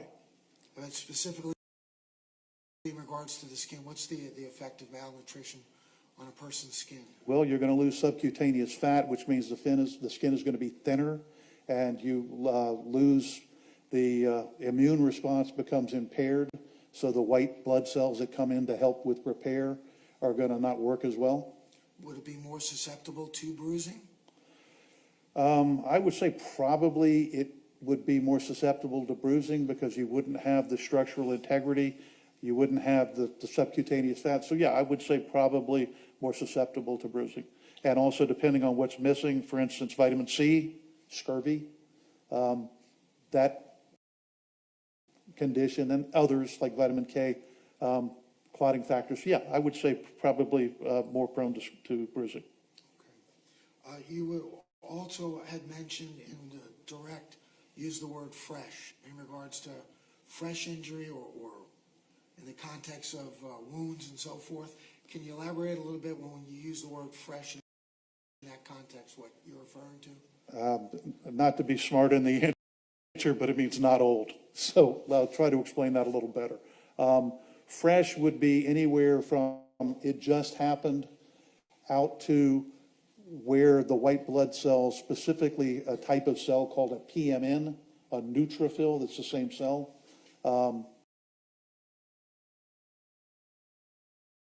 Those come in by a couple of hours. I expect to see those specific cells.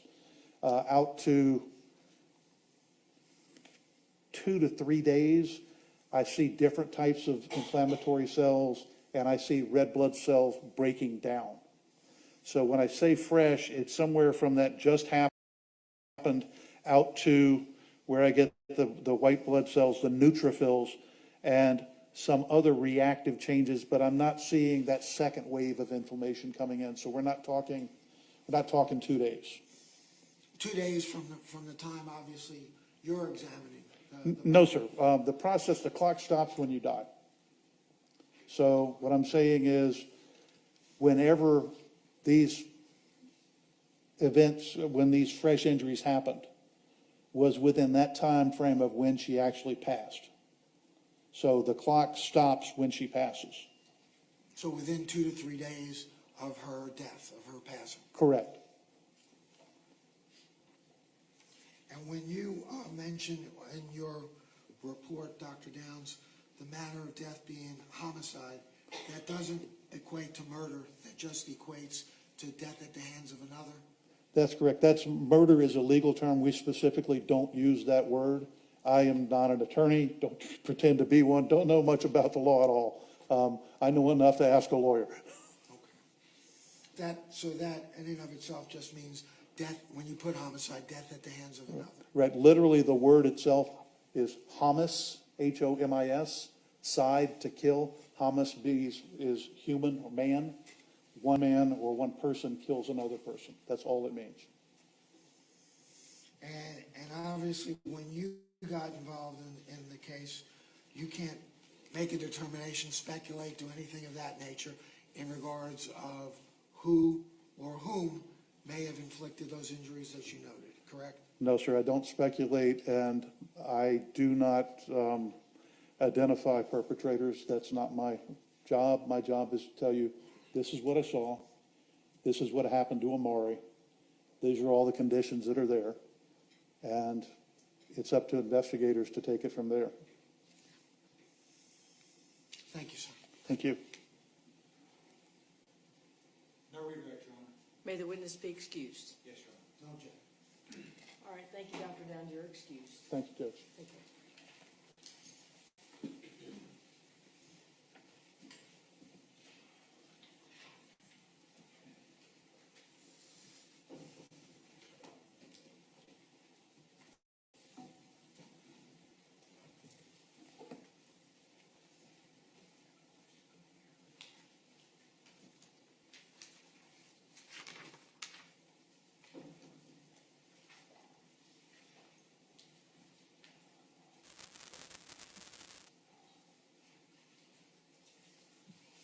All right, any other evidence from the state? Your Honor, at this time, the state would rest. The state has rested. Mr. Greenwald, any evidence from the defense? Your Honor, at this time, the defense would rest on the presumption of innocence in our favor. All right, thank you, sir. All right, ladies and gentlemen of the jury, it's, wow, it's early. It's 11:10, so we're going to break early for lunch today and come back at 12:30. Be sufficient? It would, Judge. Want you guys to be back in jury assembly at 12:30.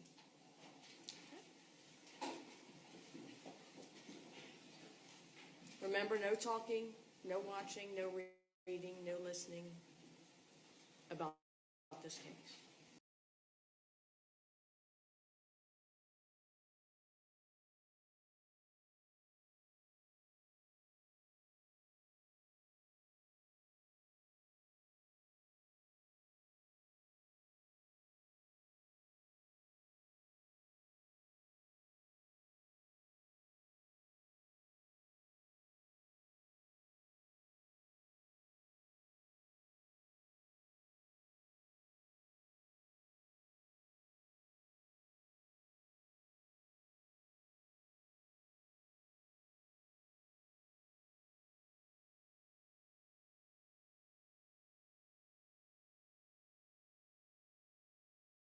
Our top story for you, we have more on that.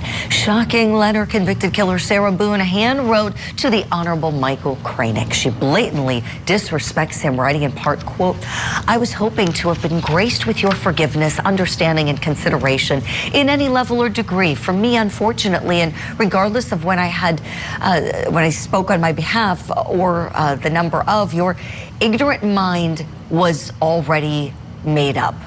She goes on to say, "By your clear error and full-blown unfair bias against me, since your involvement in my crucible case as a whole, I've been unsuccessful in receiving anything from you as a supposed fair and neutral judge, except for your wish that I spend the rest of my life in prison.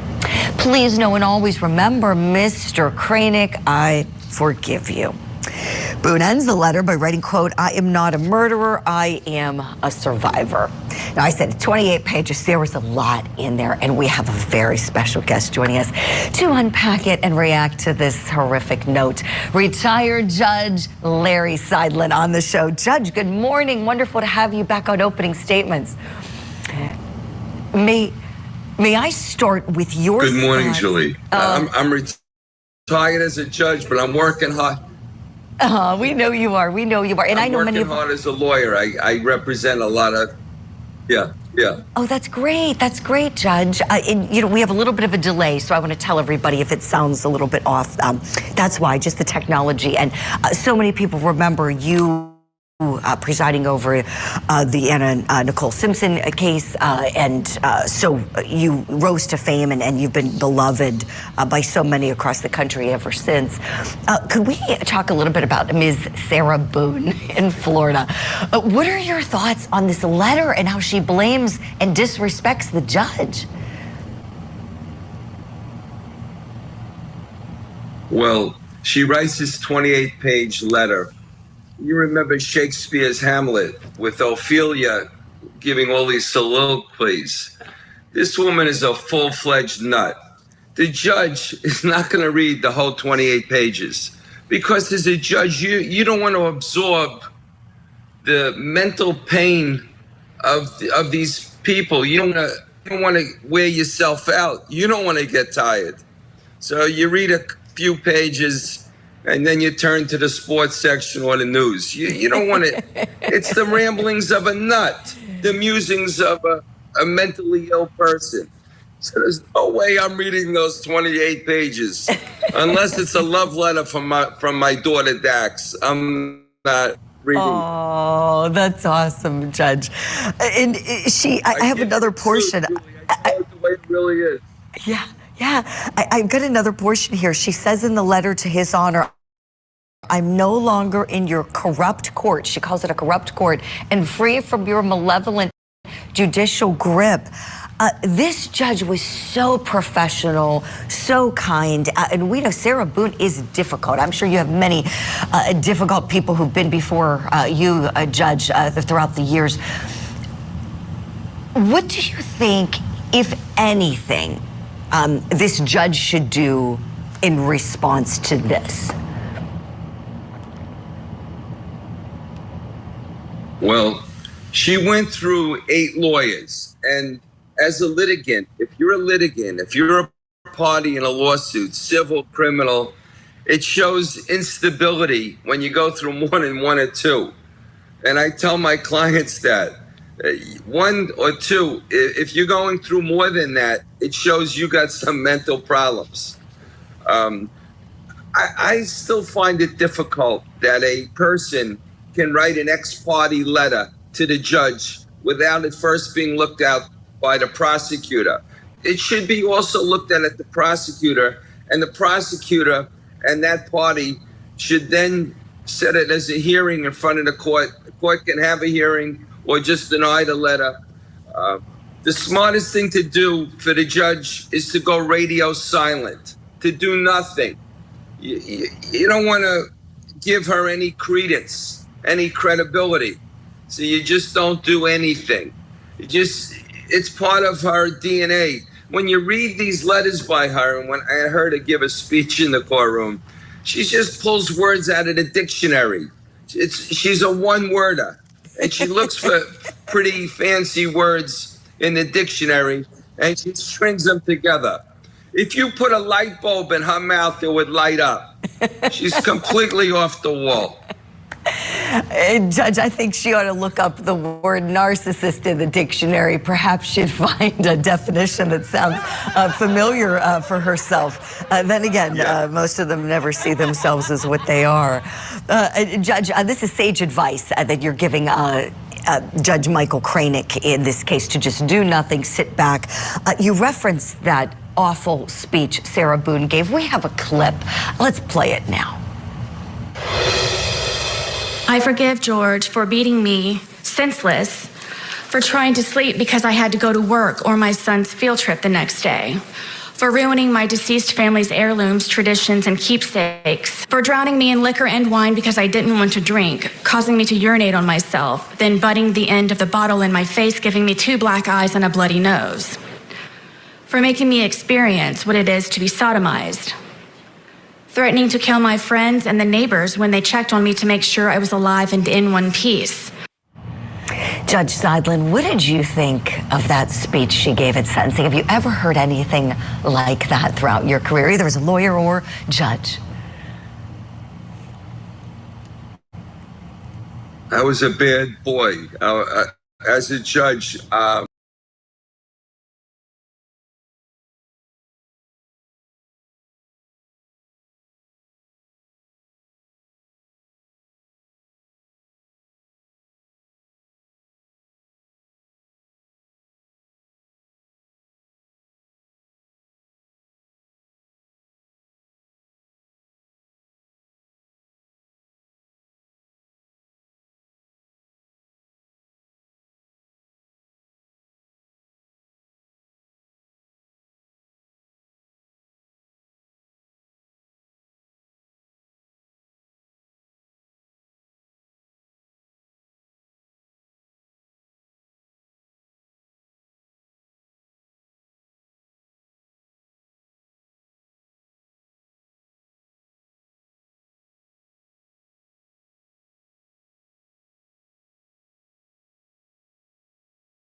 seated. Ms. Reno, I understand the jury has reached a verdict. Is that correct? We have, Your Honor. And if we could state it now. How do you find Mr. Ferlazzo on the count of first-degree murder, guilty or not guilty? Ms. Jantz, would you like us to poll? I would, please. And Mr. Zago, is that your verdict, guilty or not guilty? Ms. Henderson, guilty or not guilty? Ms. Nault, guilty or not guilty? Ms. Francescani, guilty or not guilty? Mr. Fredrickson, guilty or not guilty? Guilty. And Mr. Williams, guilty or not guilty? Guilty. Ms. Major, guilty or not guilty? Mr. Wing, guilty or not guilty? Guilty.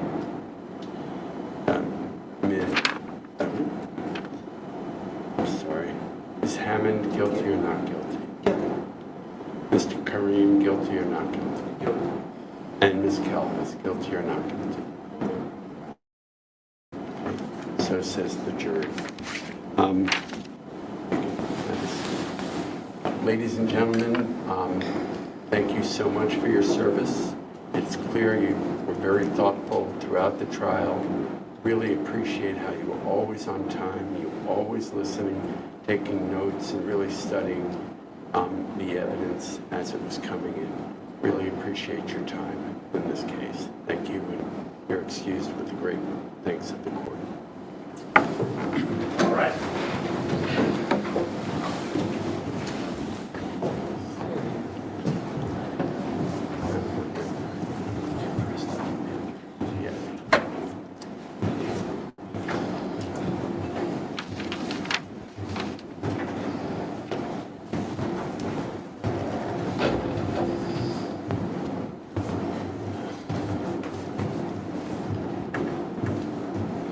Any requests by the state? Judge, just obviously that Mr. Ferlazzo continue to be held without bail. Judgment of guilt entered at this time. Yes. And like the opportunity to file post trial. Yes, thank you, Judge. I know what the time limits usually are, but I'd give you a bit more if that's what you want. I do. In light of the holidays coming up, I'd like until January 15th. Any objection? No, Judge.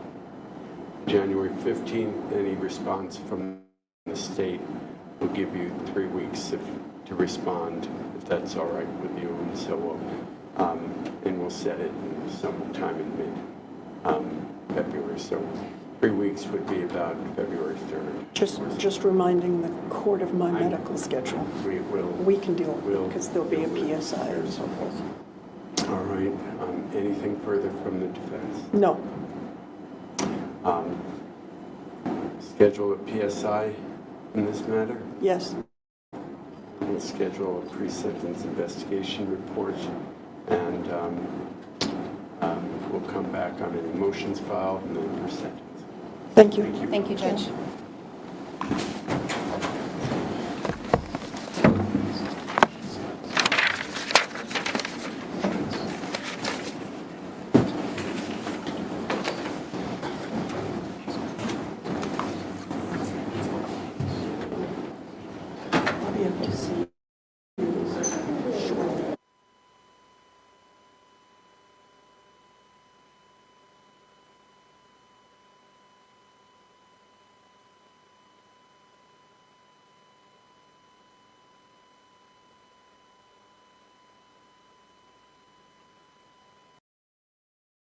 That would be a case that you would not be able, that would merge and would not be able to sentence separately. Okay.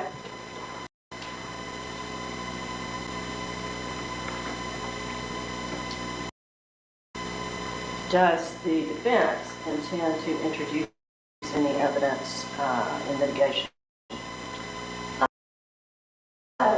We're going to argue, and then Mr. driver is also going to speak.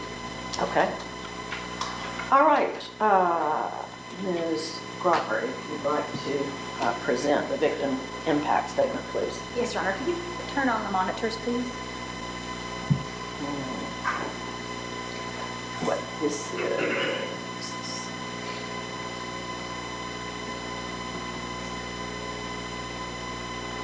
Thank you, Your Honor. And would it be acceptable for him to deliver that from the podium? I would prefer the witness stand, Okay. please. All right. Come on.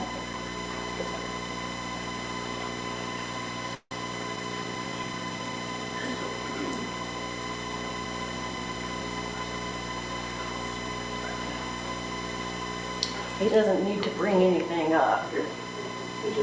She wants you to leave everything. You need to leave it back there, sir.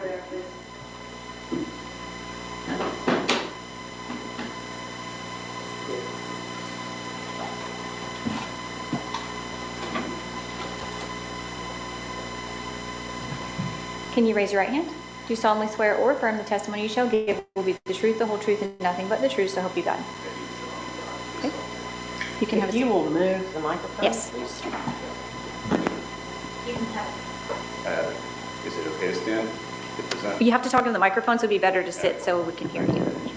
Please sit, sir. Is it forbidden to stand? Can you state your name? Benjamin Eliyahu Ben Michal. Okay. And can you spell that? B as in boy, E as in Edward, N as in Nancy, Y as in yellow, A as in apple, M as in Mary, I as in igloo, N as in Nancy.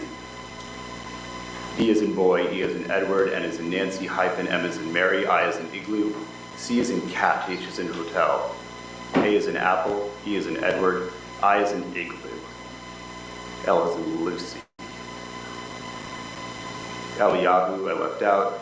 That's E as in fine. Edward, L as in Lucy, I as in igloo, Y as in yellow, A as in apple, H as in Harry, U as in useless. Can you tell us what your relationship was to the victim in this case? The victim was my daughter, Hannah Nicole, driver Ben Michael. Okay. All right. And Mr. Benjamin, I want you to, or Mr. Ben Michael, I want you to tell the judge about what Hannah was like in life. 645 days ago, I had the most beautiful living daughter on Monday.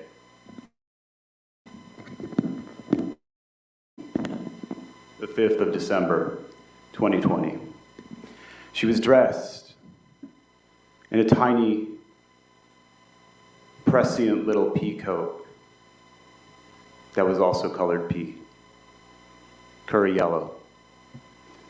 We were at a rest stop in McDowell, North Carolina, and I brought her toward her favorite thing, the arbors, in the middle of the rest stop where the grass was green and the trees were tall and the roots were old and ripped up. I like to call her Naima, which means pleasantness, and she was pleasant to all she came and encountered. The most pleasant. What was her disposition and demeanor like? While we stood at that tree, she counted every layer of the roots. She was 13 months old. She had had a penchant for trees since she was a month and a half year old. She was sweet. There are babies that are planned. We know what the opposite of that is. But then there are babies that are planned. This child was deliberate, intentional, and the mental work of 2.5+ years prior to her 9.5 months in utero and her entrance into this world. There are a very special sister with 3 babies. And by the last one, Eliana, we came up with a term. There are forward-facing babies and not forward-facing babies. I have an older daughter who's estranged, who you've heard about here, named Eiley. She was not a forward-facing baby. Eiley cared about mommy and daddy. You put her head in your armpit and you were wherever you were, and that was not Hannah Nicole. Hannah Nicole was a forward-facing baby, meaning when you carried the baby, she needed to see everybody and smile at them, everybody in the room, as if she almost had an innate nature of knowing that she had very limited time. She had to see everything, and she'd get really, she'd let you know that she needed to be turned around if you were not holding her face forward-facing babies. My sister's little Eliana was like that. I learned to hold her that way. She wanted to be taken around. She wanted to count everything. And she was looking at those roots that day in her little coat, and she had her little curls that came over her hair. And that's my last really strong, close memory of holding my daughter, playing in those roots of those trees. Her disposition was just the sweetest baby. And I'm not saying that as biased dad. I've been around a lot of children. She was different. It's like she was hosting everybody she met. We would run. I wanted to bring the little Legos. We would run. We would play. By the time she was 13 months old, she had a real thing for little cars. We'd chase them around the room together. I'd crawl with her. Beautiful. She was really weird looking. And some babies have this and some babies don't. Between like 4 months and 7 months, they're like growing. Some things are growing too fast. Some things are growing too slow. But by 13 months old, she was so beautiful. Did you provide photographs that you'd like to see? I would like to, please. Yes, Katie. See you, Hannah? Please. Your Honor, Please, the court. I'm going to publish the photographs that... This is me and Hannah together.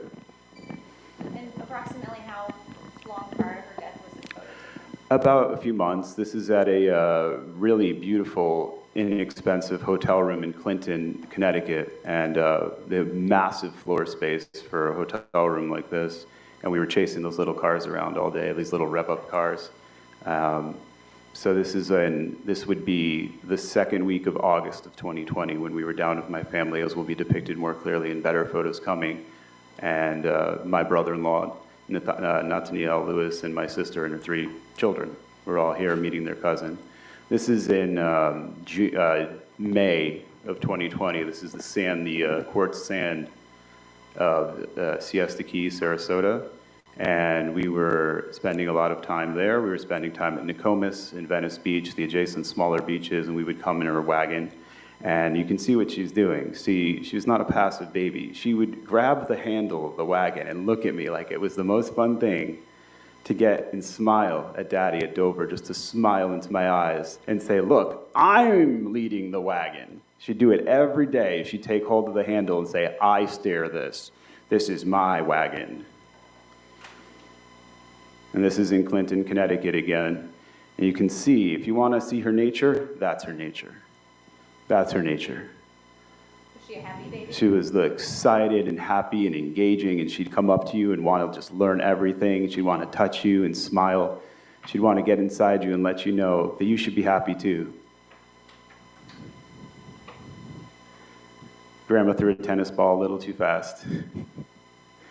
What? Yeah, that's a picture from, a little bit of the weirder period, where some of the eyes are growing, things are growing a little too fast and out of line. And I know this is the preferred thumbnail for the court, but that was when she was looking a little silly. So that was probably back at about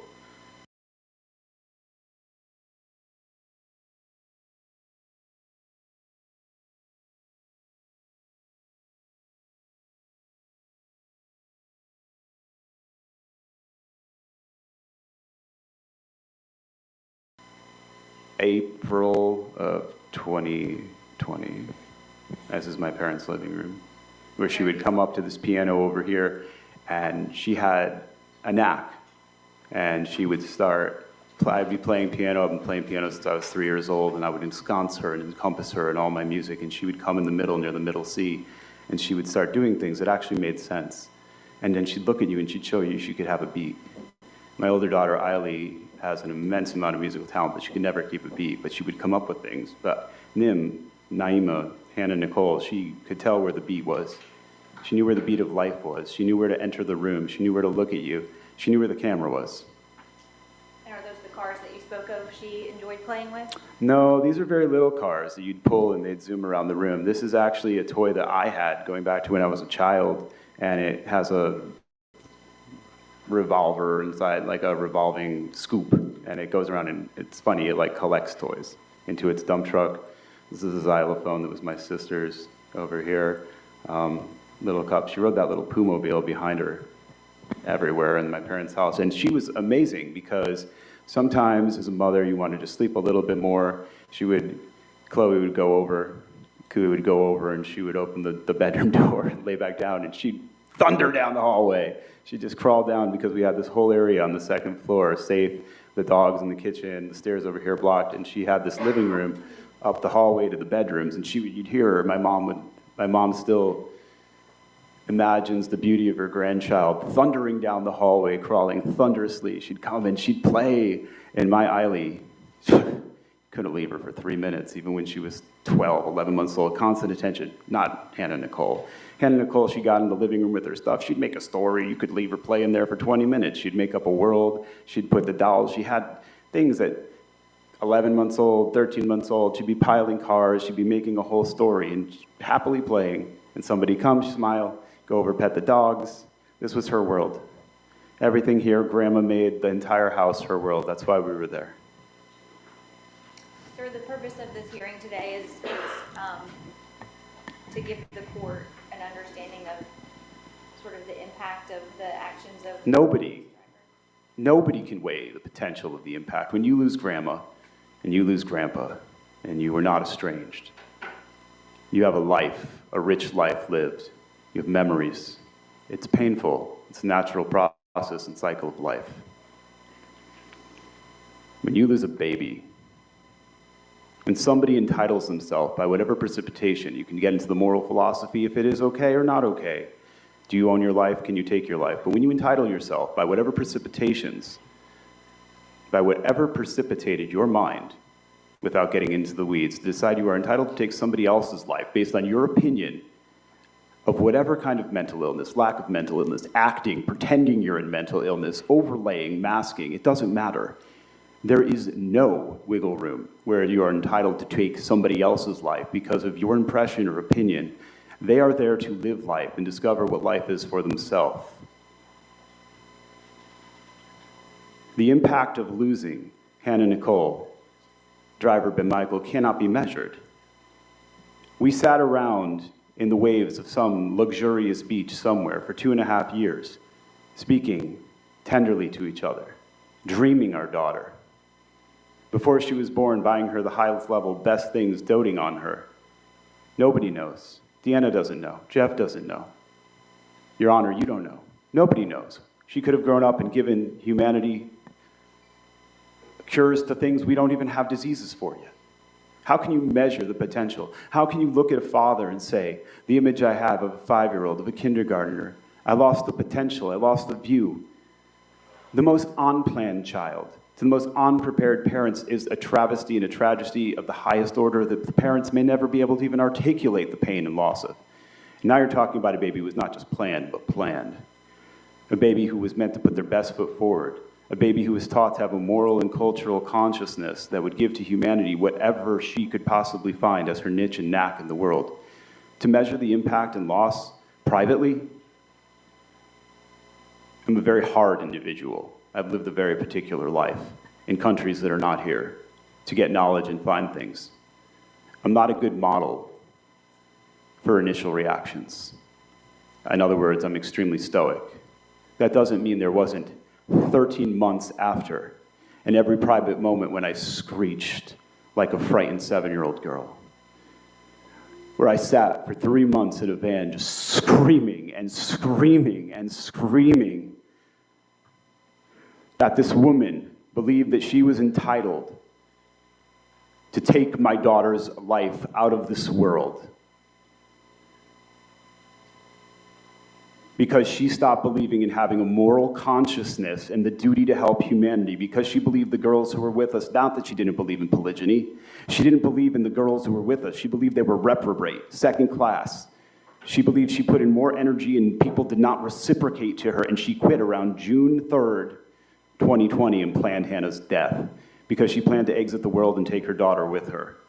She may have even abused her and felt that there was some issue on a phone call between taking the girls to Connecticut when she said, If you don't get your ass back down here to the south as quickly as you possibly can, I will throw this baby on the floor because I'm tired of her screaming and I can't get her to go to sleep the way you do, which was a beautiful segue that I love spending time with my daughter, putting her to sleep. It was like my job to put her against my heart. We spent lots of time rocking and going into sleep, and Chloe just had triggers from being raped and abused as a child, suffocated and jumped on by a drunken Eric driver who caused her to be triggered by sleep. And she doesn't even know it herself. I apologize. I'm very emotional. I understand, but the purpose of this hearing is about Hannah and the loss of Hannah and the And impact. this is the impact on me. Can you tell the court whether you have any feelings with regard to punishment or sentencing? Nothing that actually happened to her would ever change her. I don't know that no sentence, maximum sentence, could ever get through to her in a way that she won't build a new identity, a new mask, change who she is, manipulate the next party. Chloe Alexis Driver wasn't a victim. She had the most power in our group. It was called her fits. I don't know what kind of a sentence would help her. I mean, the inclination to say death penalty, maximum. She believed she could take the life of a baby out of this world, a baby, any baby, and this beautiful baby who had this much potential to help the world, an impact that can't be weighed. Nearly unlimited potential. Can we see the others? Photos? Yeah. There's a whole nother email with the ones with the family. These are the ones that I have. She didn't send that. All right. Your Honor, I have nothing further. Mr. Hathaway. I have no questions of this witness. You can sit down. Thank you.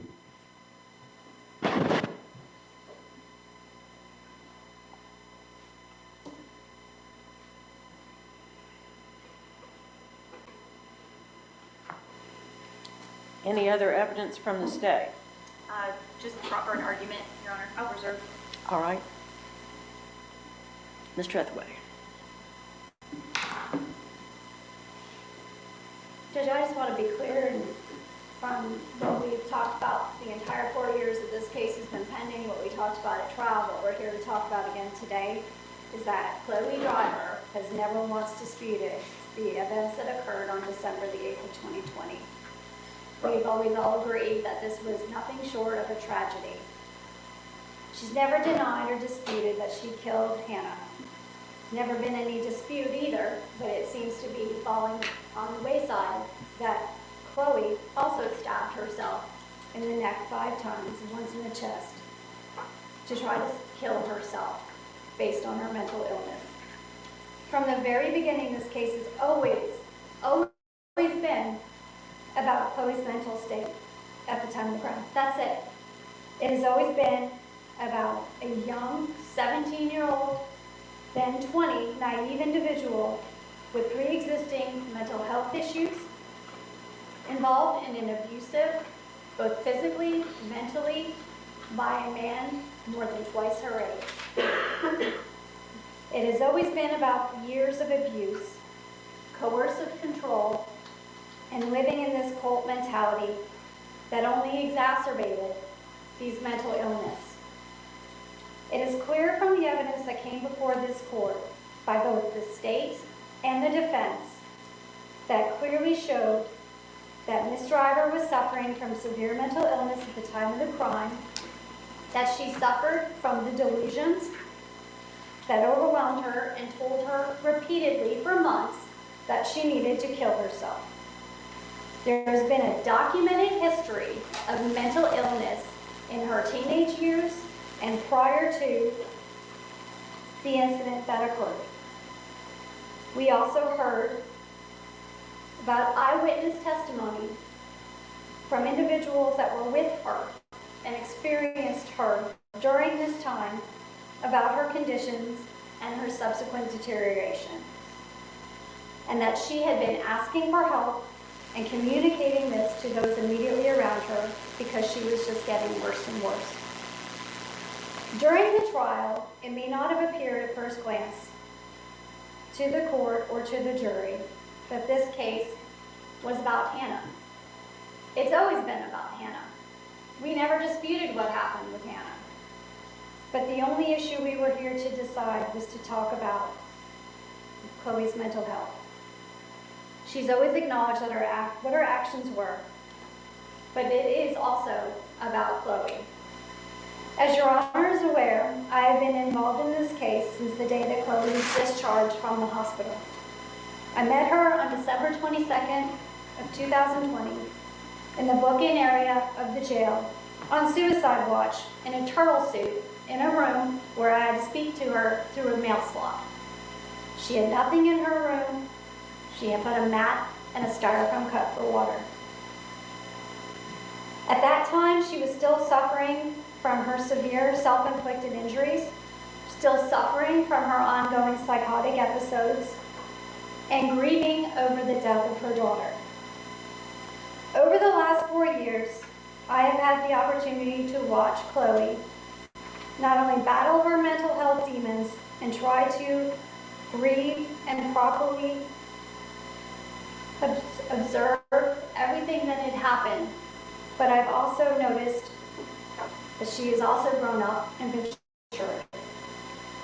I've watched Chloe grieve for 4 years over the loss of her child at her own hands, but also endure the loss of her own family, physically and emotionally, both her mom and dad, and any of the life that she had before December the 8th. There has never been a time since I've been involved in this case that Chloe has ever said, I am not responsible for what happened, or any attempt to deflect that.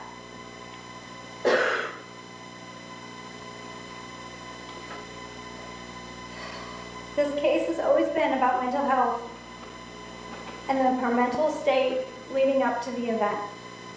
It has never been about blaming anyone else for Hannah's death, but simply an explanation to how Chloe got to this point.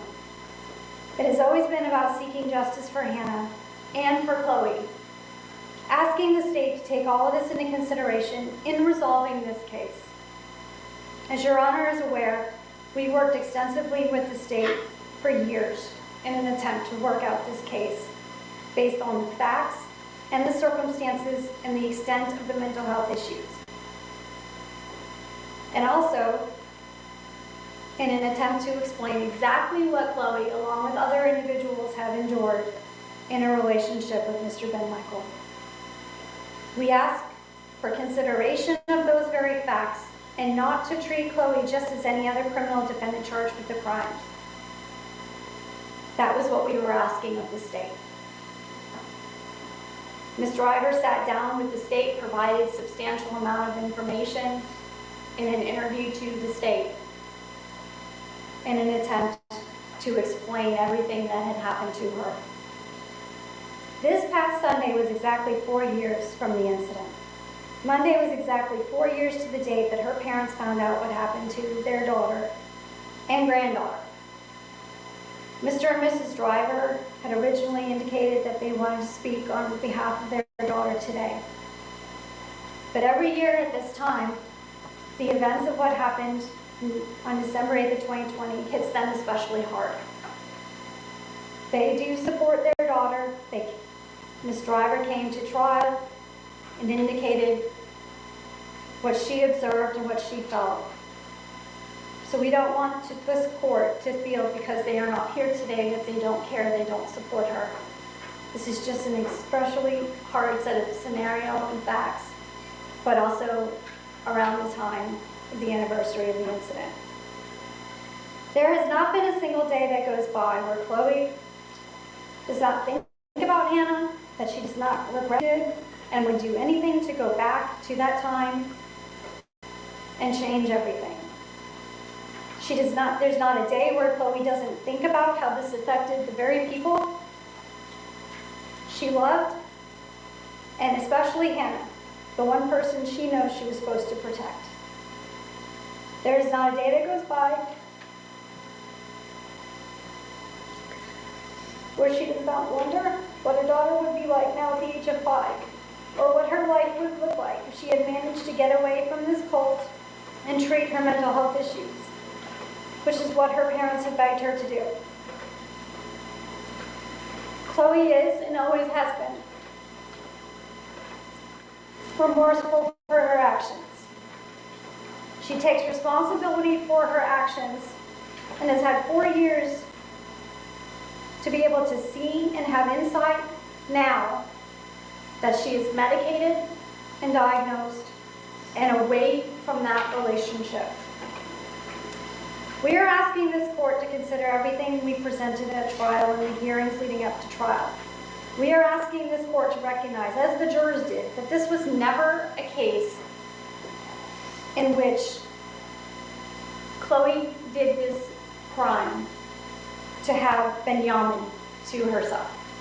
It has never been a case about selfishness or anything else like that with respect to the relationship. This case was always about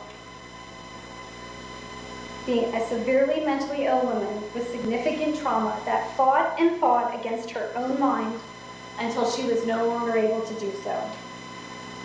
We heard testimony from all the experts and the witnesses about her deterioration in the months leading up to this. We heard about her behavior and the delusions from those who interacted with her during that time. This was never a situation where she was feigning or faking mental illness. 3 experts told us that.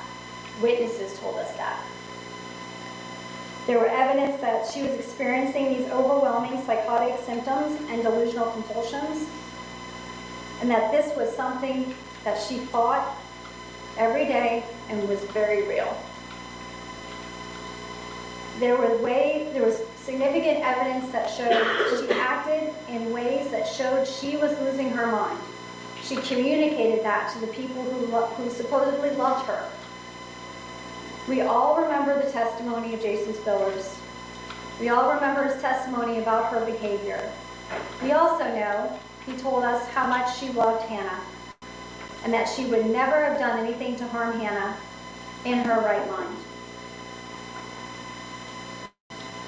We are asking this court to remember the witnesses that told us how much Chloe loved her child and did everything she could to be a good mother and take care of her daughter, all while struggling with the undiagnosed and untreated mental health issues, all while struggling with emotional and physical abuse at the hands of Benjamin and Michael, and being subjected to this cult indoctrination that alienated her sense of being, her sense of self-worth, and any semblance of independence. But more importantly, it alienated her from those who genuinely loved her and who loved Hannah, her parents. Her parents were the only ones in this whole scenario that didn't view Chloe or Hannah as property. All of this combined led up to what happened on December the 8th, 2020. I'm not going to rehash everything that this court and the jury heard in this case about the 3 different experts, but all 3 experts throughout the pendency of this case have all told us about the significant depths of Chloe's mental illness. All of which agree that she suffers from very significant, severe mental illness. All of these diagnoses require significant treatment, not just medication. All of the experts told us that these illnesses require actual treatment and medication, and they just don't go away. As Your Honor is well aware, that Chloe has been incarcerated since her release from Kennestone Hospital. She was 20 years old at the time. She is now 24.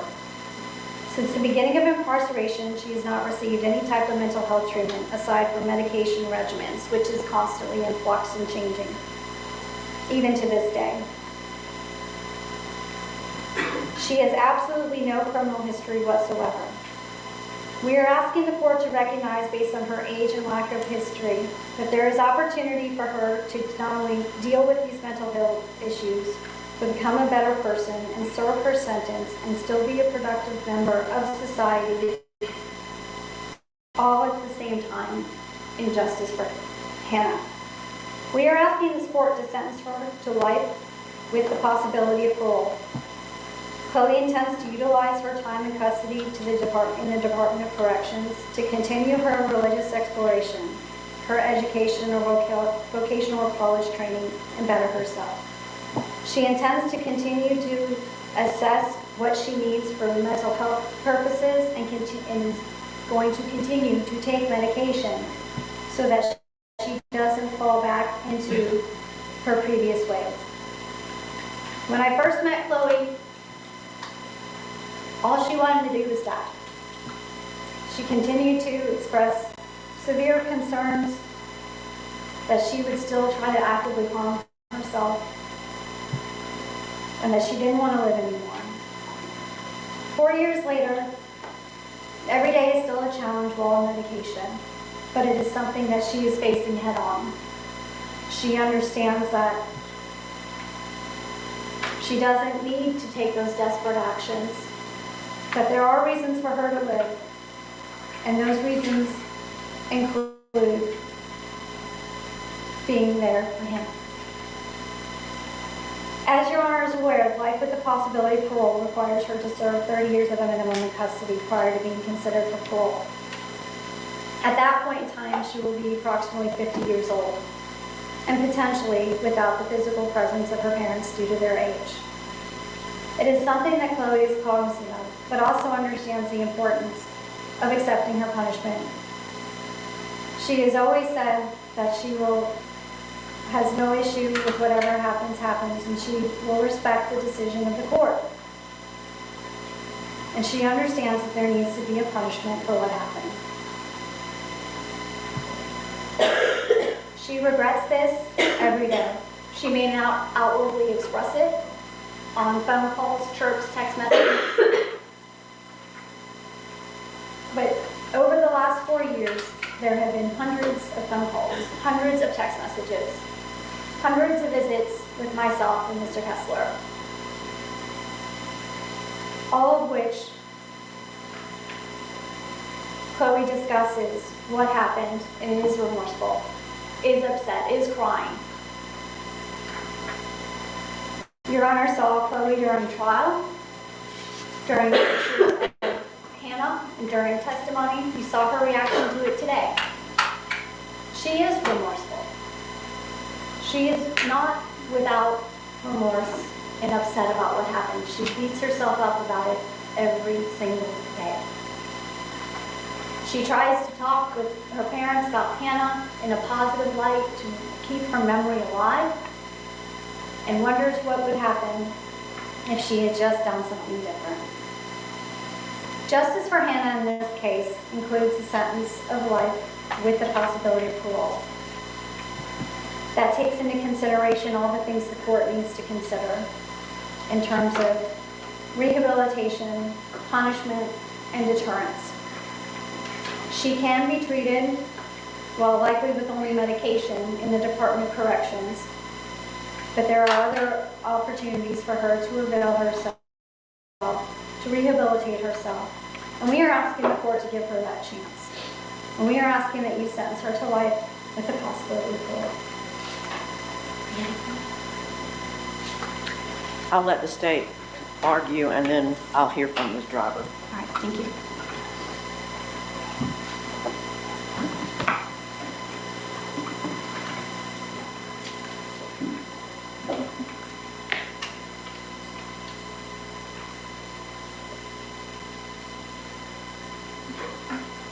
Your Honor, first I'd like to address, I don't know that it's necessary, but in response to Ms. Trethewey and her commentary about trying to work this case out with the state prior to trial. The state has always offered the minimum sentence on murder, which was life with the possibility of parole. The state extended a plea offer for her to plead guilty, but mentally ill, to life with the possibility of parole. That was our plea offer and has been our plea offer for a very long time. The law does not permit the state to deviate from a life sentence for murder, and that was the minimum sentence that could have been offered, and that was what the state offered in anticipation of trying to resolve this case to spare everyone the trauma and burden of having to go through this trial. That was an offer that Ms. Driver chose to reject. Secondly, Your Honor, I would like to remind the court of sort of what we saw in the pendency of this case.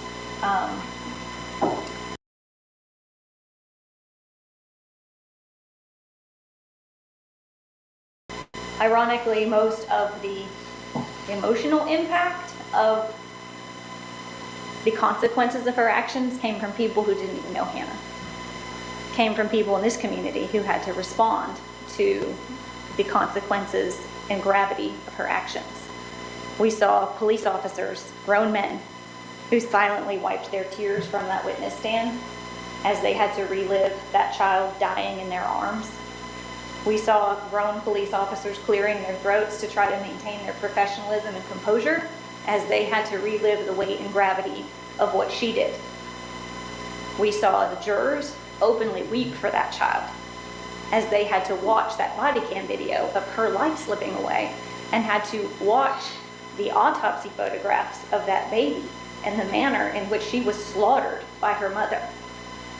We watched those people weep and have a visceral reaction to having to see that child in that way. And that was something that was done by Chloe Driver. Ms. Trethewey indicated that this was because of her mental health, but the undisputed fact is she's not in that condition now.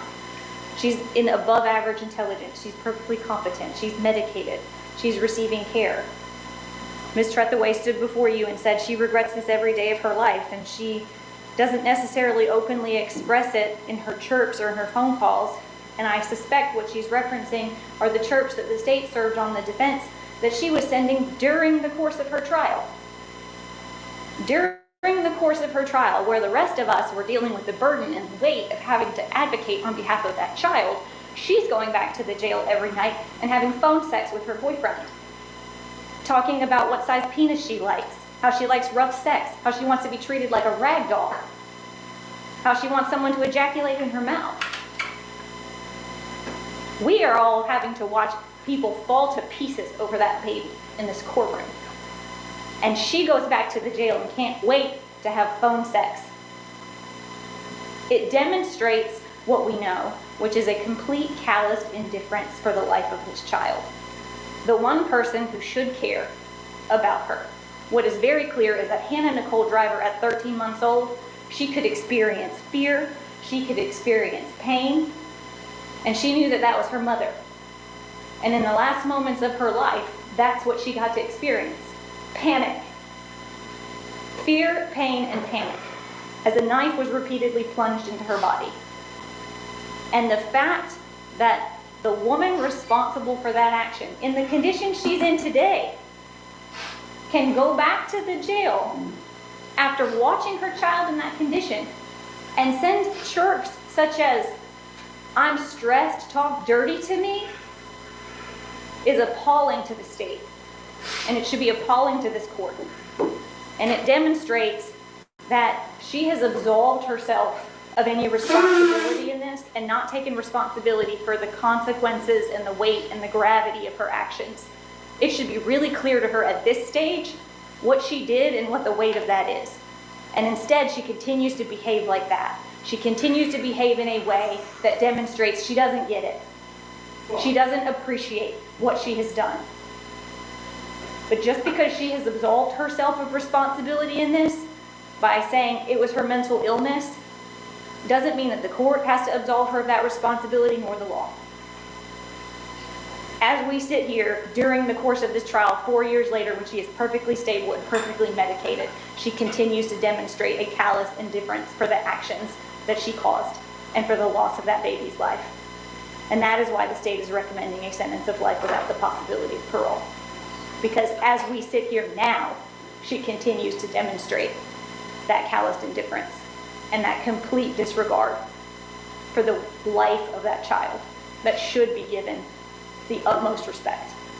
And instead, a bunch of strangers from Cherokee County had to be the ones to compassionately extend our hearts to that baby.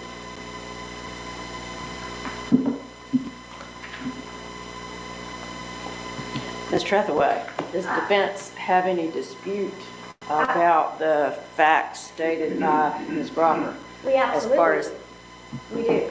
And I'm going to preface this by saying I think it's pretty petty at this point, since we were served these at 4:30 yesterday afternoon, with respect to this particular incident. They have absolutely no relevance to why we're here today whatsoever.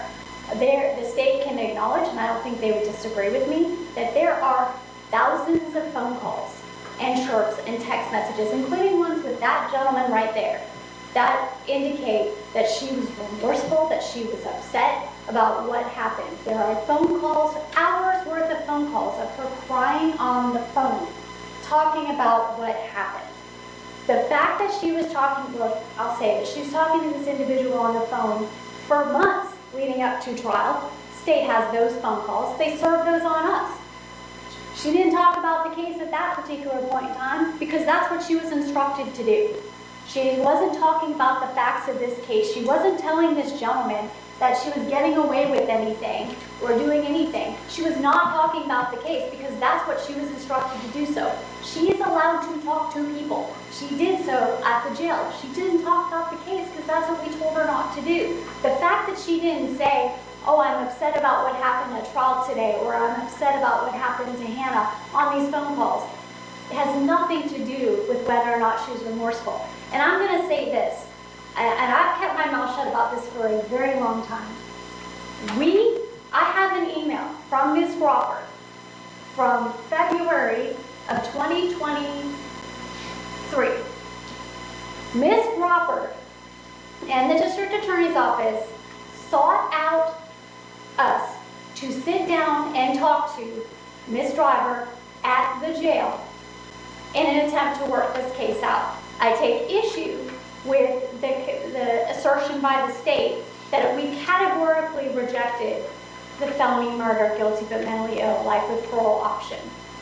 What we have always strived for in this case was a reduction in the charge that appropriately reflected the mitigation that Ms. Driver suffered, the mental illness aspect of it, but I'll also go back to this email.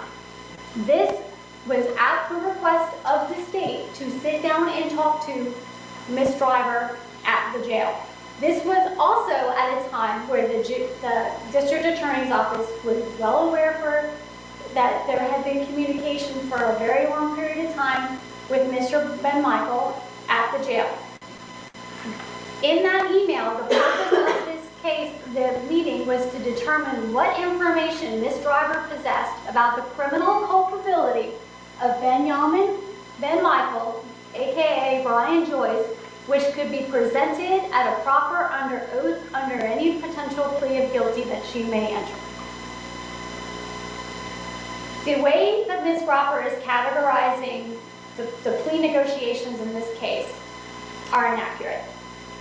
The state, during that meeting, Ms. Driver told the district attorney's office and myself she was continuing to contact Mr. Ben Michael, provided them information that they didn't previously have, which subsequently led to the discovery of a bunch of other phone calls.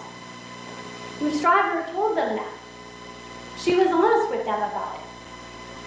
What the state is not talking about here is the suicide aspect that was involved in this case, that the state was looking at this from all angles with the other people's involvement in terms of criminal culpability, but also with regards to her mental health. That has always been what this case is about. She exercised her right to trial because she has the right to do that. She exercised her right to trial because the state of Georgia, despite these plea negotiations and the evidence in front of them, did not want to recognize the mental health aspect and what we were asking for in terms of a lesser charge. Ms. Driver exercised her right to trial to show this world what that gentleman is like, what life with him is like, to put before this world that she is not the only victim of this person, and that in an attempt that maybe other people will be aware of what this involves. She has always accepted responsibility for the actions. We saw it at the hospital. We saw it with Detective Cruz. We've seen it in subsequent interviews with the experts. She has never denied what happened. She's never denied what she did and what she did to herself. And she understands what needs to be happen. At this point in time, Judge, the fact that she's talking to another individual is irrelevant. She's allowed to do that. They're not talking to you about any of the phone calls where she may be talking to her parents about what happened. There are plenty of phone calls where she's on the phone with her mom and her dad, hysterical in tears about what happened and knowing what it did to them and to everybody else that is affected by this.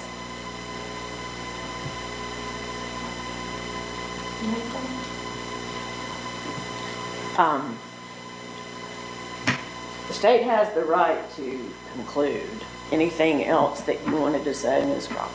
And then I'll let y'all approach the lectern and I'll hear from I would just Mr. like Upper. to say that the defense's stated objection with regard to all of the sexting she was doing during the trial was relevance, not dispute as to whether it occurred. The state served all of those on the defense. It didn't find it necessary to read every disgusting message into the record, but the state's position is that her general moral character is admissible at a pre-sentence hearing, so it is relevant, and it also demonstrates a lack of remorse in terms of the timing and the context of when those messages occurred in relation to the days we were watching her daughter die on video and reviewing the autopsy photographs. That is the reason the state brought that information before you.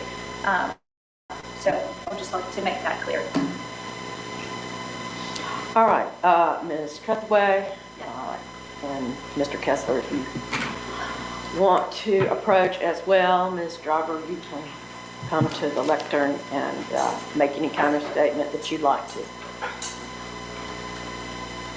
If you will place her under oath, please. Want me here? Yes, I will. Okay. All right, Chloe, for the first thing I'm going to have you do is I'm going to have you raise your right hand.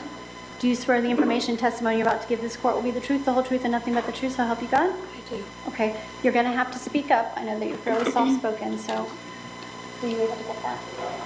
All right, go ahead. I appreciate the opportunity to be heard during this whole process. I am terribly sorry for many things in my life, but most of all for who was lost, and I always will be. Every single day I live with my guilt. I have drowned in sorrow and regret with such an acute awareness of it for so long, I never imagined there would be anything more than that for me. Quite frankly, I didn't believe I deserved anything more than just that. In the past, I genuinely believed I had to die every day for my daughter, to hate myself for my failure in protecting her. But I know now that life goes on whether I suffer or not, so I need to stop taking from it. I know now that I must live for my daughter instead and do the best I can to be kind and loving and giving, because that's exactly what being with Hannah taught me. I see her everywhere, in everything. She lives on and shows me that beauty can be found anywhere, even where I'm going, because I can feel her in my tears. I feel her in my friend's embrace. I see her in a stranger's kindness, in someone's undiluted joy at seeing their loved one. I hear her in people's laughter, and I know her most of all in my family's loyal love for me, even still. No matter how bad our losses, life can be good again, and this is not my end. I accept my punishment with peace, and I want it to be known for every person that has prayed for me, that our Father has heard you, and I have been given a contentment that the world cannot take away. My daughter's memory rests now, so I am able to as well. I want it to be said that no one ever plans to lose control of their own mind. This trial was only a snapshot of my life and mind. It's easy to review the past and say what could have been done differently. It's even easier to say what someone should have done. But that's just it. In the midst of a terrifying situation, you can't actually think. The horror and fear you feel clouds your thinking abilities and disconnects you from reality. So though I may not legally meet the definition of insanity as of today, I know in the bottom of my heart that I was, because I never would have done what I did had it not been for my decompensation. In the end, we can't go back and undo the bad, no matter how much we want to, but we can learn from it and prevent it from happening again. I will continue to seek help for my mental illness because of this. I read once that suffering is cheap as clay and twice as common. What matters, though, is what each man makes of it, and I promise I will make the best of whatever you give me, Your Honor. Thank you.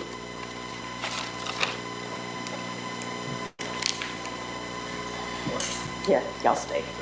Yes.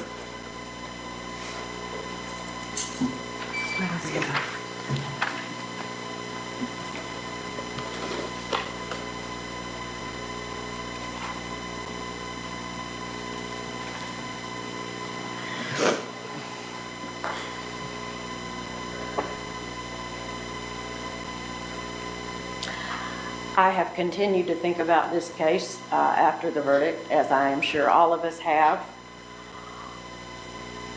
I have been aware that based on the law, that my only real discretion in this case is whether to sentence you to life without parole or life with the possibility of parole. I am aware, as Mr. Hathaway pointed out, that the parole eligibility in this state would dictate that you would serve 30 years of a life sentence before you were considered for parole.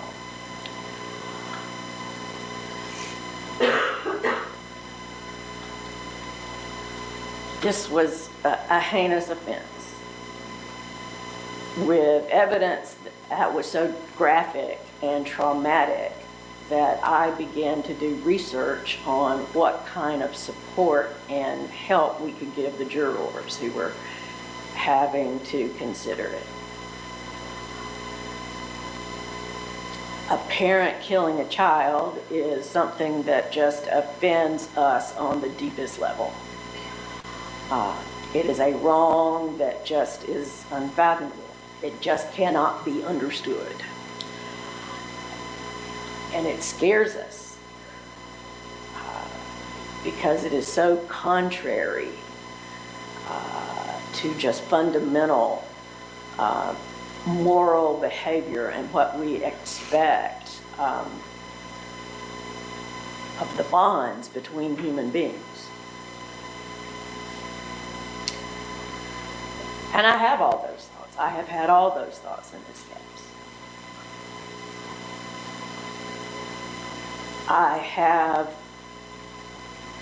I noticed throughout the trial and considered it as part of the tragedy, quite honestly, that there were really no family members here to support you, and that Mr. Ben Michael was not here interested in the outcome of what was going to happen to his child, the person who killed his child. That was a very interesting dynamic to me. So I'm glad to see him here today. You don't need to speak to me at this point, sir. Your opportunity to speak has come and gone.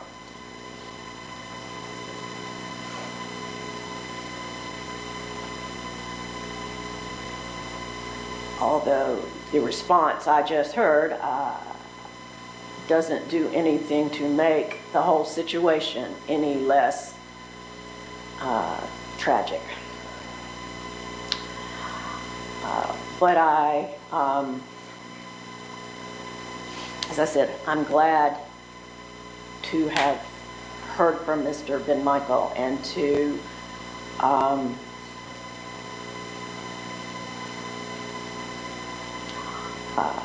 honestly try to give him some benefit of the doubt, understanding that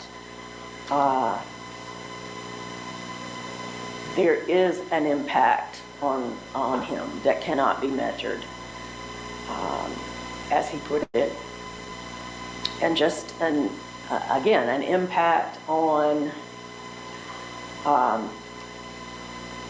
the universe.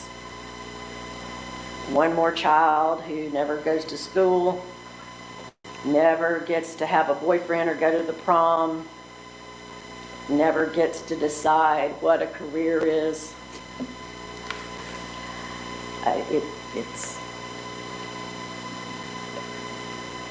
They're not words to talk about what a terrible thing it is. But I do also feel bound to consider the fact that if you had succeeded, we would not have been here. We would have read about a tragic, inexplicable murder-suicide. I have to take into account that 3 different psychologists testified as to your profound mental illness, the depths of your sickness, your illness. I have to take into account the fact that the jury found you guilty but mentally ill, because they obviously were aware they had the choice of imposing a different sentence. Different verdict, I'm sorry, a verdict of guilty that did not reference any of your mental illness. Georgia law, Georgia statute means that the guilty but mentally ill verdict gives the Department of Corrections some direction and some ability to continue to provide treatment for you, but that is in their discretion. There's no black and white law as to how a judge is to consider that verdict. I will note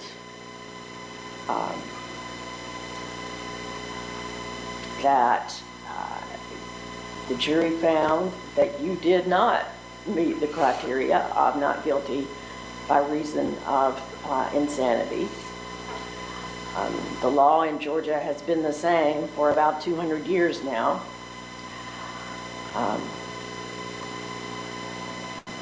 Whether or not that ever changes because of changes in medical and societal understanding of mental illness and how to treat it, I do not know.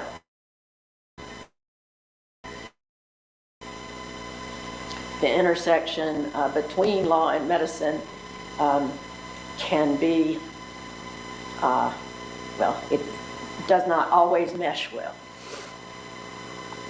Things evolve. We now have treatment courts for people with mental illness and addiction, substance use issues, and the law and the courts slowly come about in proper cases to figure out about treatment.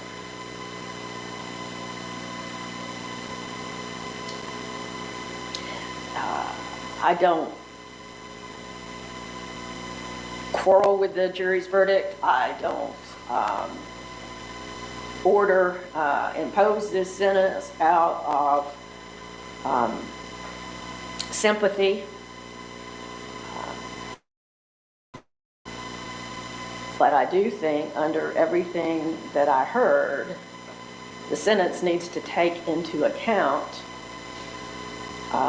the possibility that in 30 years, there may be different treatment modalities, different recommendations, different possibilities for your rehabilitation.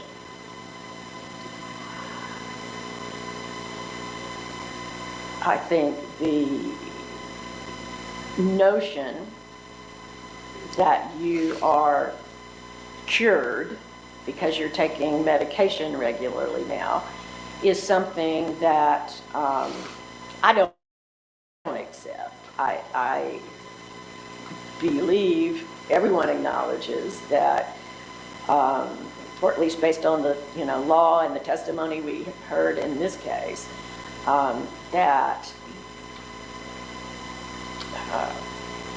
borderline personality disorder, for example, is a deep sickness that is not treated just by medication, for example. You were treated in order for you to gain competency to be able to actually go to trial. I don't think anybody who's dealt with anybody with mental illness is naive enough to suggest that you're cured. And I know I don't mean that as a criticism or a punishment. It's just reality.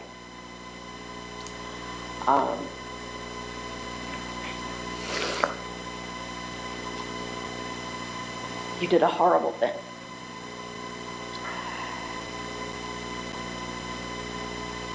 But based on the evidence at trial and based on particularly the mental health testimony, the court will impose the following sentence as to count 1, malice murder, life in prison with the possibility of parole. Count 2 and count 3 are vacated as a matter of law, in that you cannot be sentenced to more than one murder count when there is only one victim. Count 4 merges into count 1. I agree with the state that count 5 does not merge into count 1, as it contains a different element, that is, that the victim is a child under the age of 18. That is not an element of malice murder specifically. So as to count 5, the court imposes a sentence of 20 years to serve in the state prison system concurrent with count 1. You have a right to appeal this conviction. You have a right to file a motion for new trial requesting other post-judgment relief. You must file any such notice of appeal or motion for new trial within 30 days of sentencing. You are entitled to have a lawyer represent you, and if you cannot afford to hire one will be appointed to represent you. I know Ms. Trethewey and Mr. Kessler are familiar with the procedures of our Indigent Defense Office as to how new counsel would be appointed to represent you moving forward. I would request that that the counsel, if you will remain with us, and we will keep Ms. Driver, we can keep her here to get the minutes prepared, reviewed, signed, and get that taken care of before Ms. Driver is taken away from the jail, or the holding cell. Yes. All right. Thank you all. Thank you.